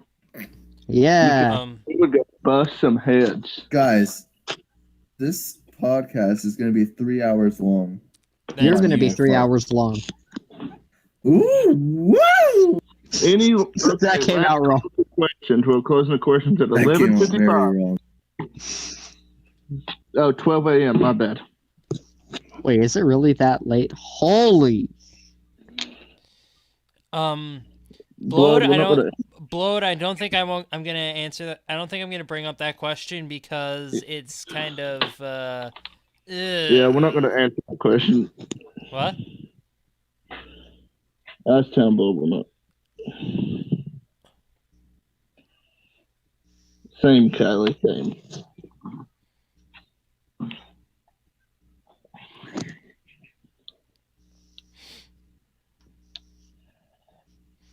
All right, Brandon's got a big boy question. I'm excited to see this question. I got one too, but it ain't appropriate. Don't do it. Don't wait Yeah, until we're that's off. where we stop you. Wait Bring it until up we're to off. us afterward, Jared. I'll put it in the chat. Oh, God. Kind of wish I had the live stream pulled up, but I'm only on one device, so it's kind of difficult. You're on one device. I am on one device. Yeah. I'm on 2 devices, so eat the shit. Wow, who asked? Guess what? It's I'm my on- podcast. I don't care who asks. Jared. If you could make some driver have a good career that happened to be a bust in NASCAR, who would it be? And they have to be alive. Mozzarella boy, go. Oh, that's a bit difficult actually, now that I think about it. Let's see, do they have to be retired, right? Probably. Or their career path just has to have been like derailed in some way. Someone who was like a complete bust? Yeah. So Carl Busch. No, it would have been. Does Brendan Gaughan count as a bust? No, not Sort really. of. Sort of, Like but not. in Cup. Yeah. Yeah. Sort of. I kind of wish Brendan Gaughan was more successful in the Cup Series. So, if that counts, then yeah, Brendan Gaughan. You know. Carter Jones. Oh boy. Woohoo! Let's see. You know, I really don't know. How about Stephen Wallace? What the Stephen Wallace. Just for the heck of it, you know. He seems like a pretty cool dude being pulled by his red hair. Okay, my driver would obviously be, if you know me, you know who I'm going to pick, Danica Patrick. Shut up. She's pretty hot. Wish she'd done better. Wait, are you saying Natalie Decker isn't a bust? She's not a bust. She's a bust. Yeah, you got that right. If you see her Instagram pictures, you know what she's got a bust. Okay. Oh my God, that just got thrown into the podcast. That just got thrown into the podcast. Danica really, I think, did have the talent to win a race. She did have the talent. She just didn't have the drive. She didn't care. She was a model first. If you could bring back like a 25-year-old Danica Patrick, get her into NASCAR and get her to actually give a shit, she could have won a race. 25-year-old Danica Patrick. Ooh. Moving on. Tennis got an I'm amazing surprised none of question. you guys took this one, but I'm gonna take it now. Steve Park. Who's a fluke?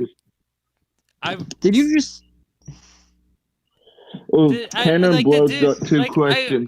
I feel so bad for the guy. He's a bust, and it's and unlike literally every other bust in history, it's in no way, shape, or form his fault. Every time he started doing good, he would get hurt again. He would get some major devastating injury. It just wasn't fair. I wish I could bring back like a young Steve Park from like early Steve Park at DEI and just somehow keep him from getting hurt constantly and see how many wins he could have actually gotten at 100%.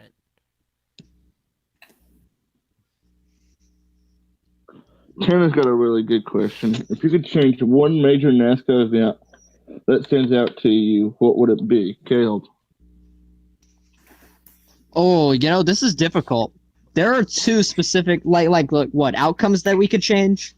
Yeah, any major NASCAR event that you could change. Oh my God, I have this down to two things. Can I just point out both of them? Yeah, just point out both of them. Okay, number one, Joey Logano's championship. If anybody else could win that championship, I would be happy. And then from the same season, the 2018 Daytona 500. If Aric Almirola could have won that. Oh yeah, Those are the two things. Here's the one rule I'm throwing in. You can't say Dale Earnhardt's death. Yeah, you can't really, yeah. Carter. One event I would change. Oh boy.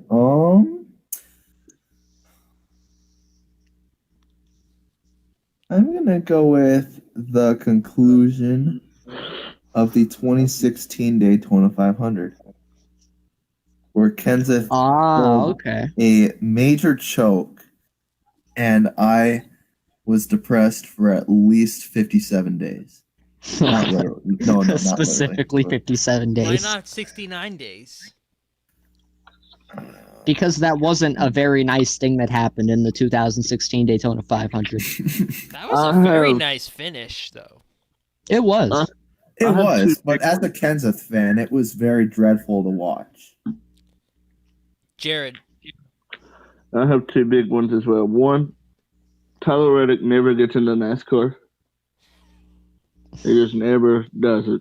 Bill, two-time Xfinity champ. Second one is actually a really big one. NASCAR does not allow Kyle Busch to drive a NASCAR race. I mean, to be in the 2015 championship battle. Damn damn it! You took mine. Well, then I'll change it. Here, I'll give you it back. No. You already said it. Okay, so first thing I would change, I would go to Kevin Harvick's birth, and I would make him born with a personality that made him not predisposed to cheating. 2015 Talladega wouldn't have happened. Maybe he gets the 2 wins in 2018 anyway, and they're not encumbered. But it's just really the big thing was 2015 Fall Talladega. I would just love to go back in time and stall the flagman for just 1 second. 1 second, and Dale Jr. would have won that race. I've got another good one that I just thought of. I got Ron Newman putting Kyle Larson to the wall at 2014 Phoenix. Fuck it. Oh, instead of Newman's 2020 wreck, you're gonna putting Larson into the wall. Yeah, okay. That was Gordon's championship. Newman's okay, so it's fine. He's all right. He's walking. He's moving. He's talking. He's barking. That was a bullshit move. I don't know. That was a bullshit move by Ryan Newman. It really was. That was Gordon's championship. Gordon would have won that championship. He was fast at Homestead all day. He pitted on that final restart because he said he didn't want to get in the way of the championship drivers. Gordon would have won that championship, and I'm still pissed. Hold up. You wouldn't take back Texas 2014? Ooh. Oh, man. You got me in a bubble now. Mm-hmm. Because Gordon would have won Texas. Wait, there's another thing I want to change. There's another thing Just a minute. I want to change. This could actually be a good video topic one day while we're in the off season. So thank you, Tanner. Yeah, this was really good. Yeah. Oh yeah, really good question. But here's another one I want to change. The 2014 Dale Jr. does not blow the tire at Kansas. Yeah, he does. He does not blow. If Dale Jr. does not, if the lap traffic is an idiot and doesn't hit Dale Jr. there, he wins the race. He wins that race easily. He was way faster than Logano. Questions are closed, guys, just so you know. All right. Did we have any more? I don't think so. No, we had one from Blode. Oh, you yeah, could make Blode. a perfect modern NASCAR team. Who would be on it? Ooh. 4 drivers max.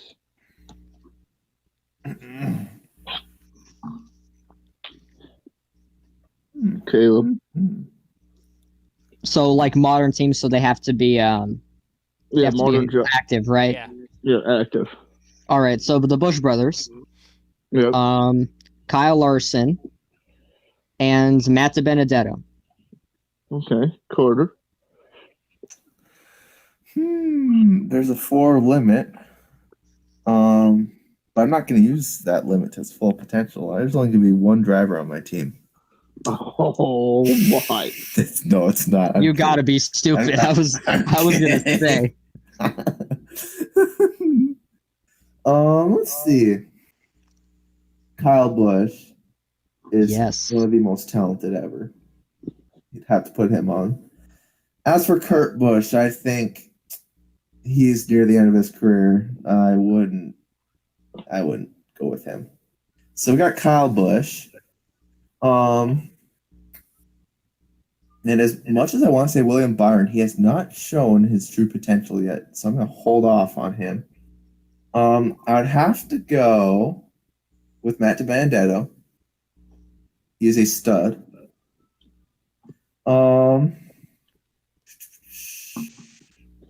Ooh, this is tough. This is very tough. Call me crazy, but I think I'd go with Tyler Reddick. Okay. I'm splitting this up. Oh, I thought you was done. I'm sorry. No, that's my 3rd driver. That's a 4th driver. Let's see. Wouldn't want Logano because he's sort of not.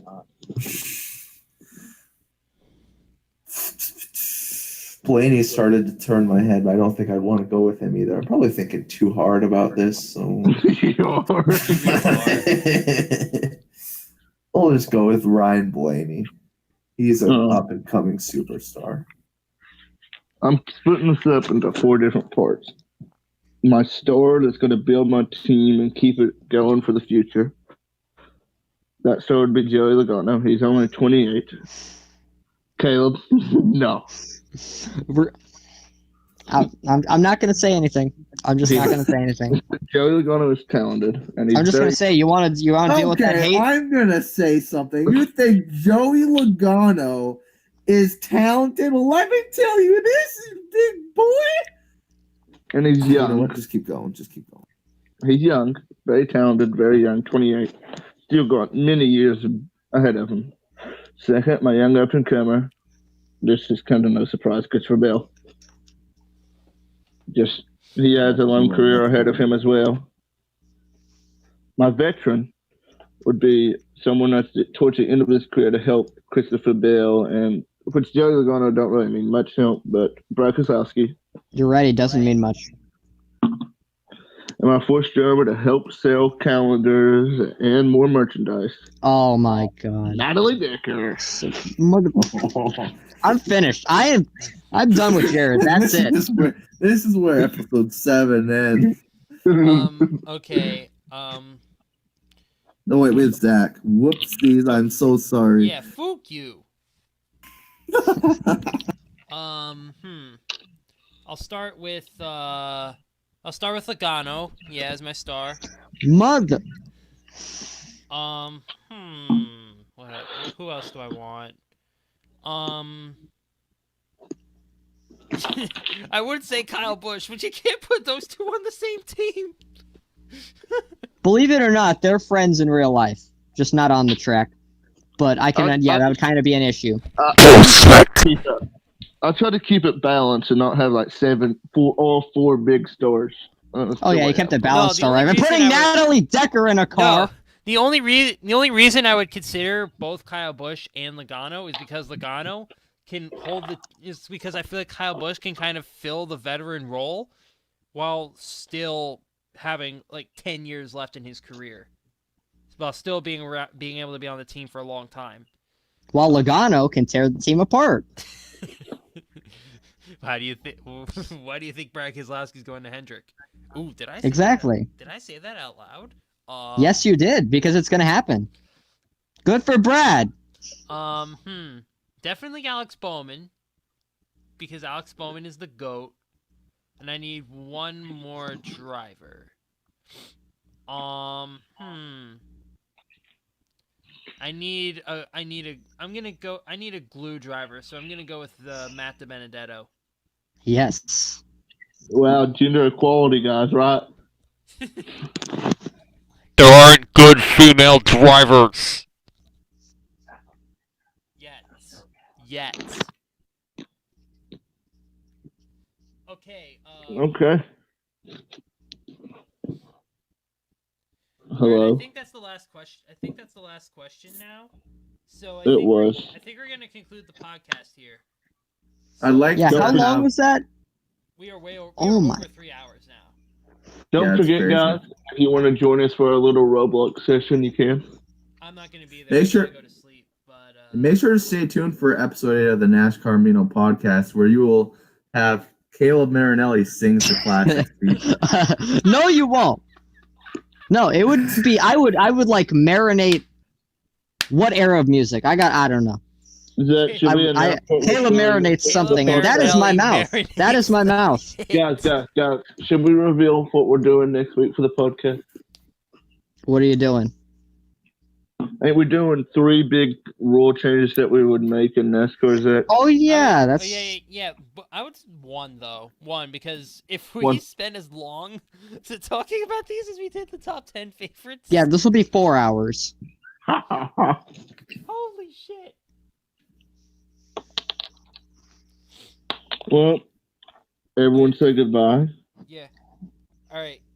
Bye. Peace. Bye, I love you all.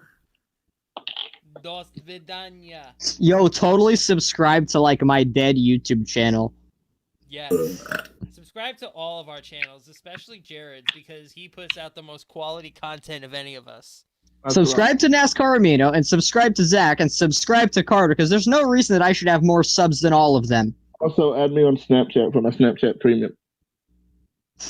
All right. Peace out, dudes. 1,000.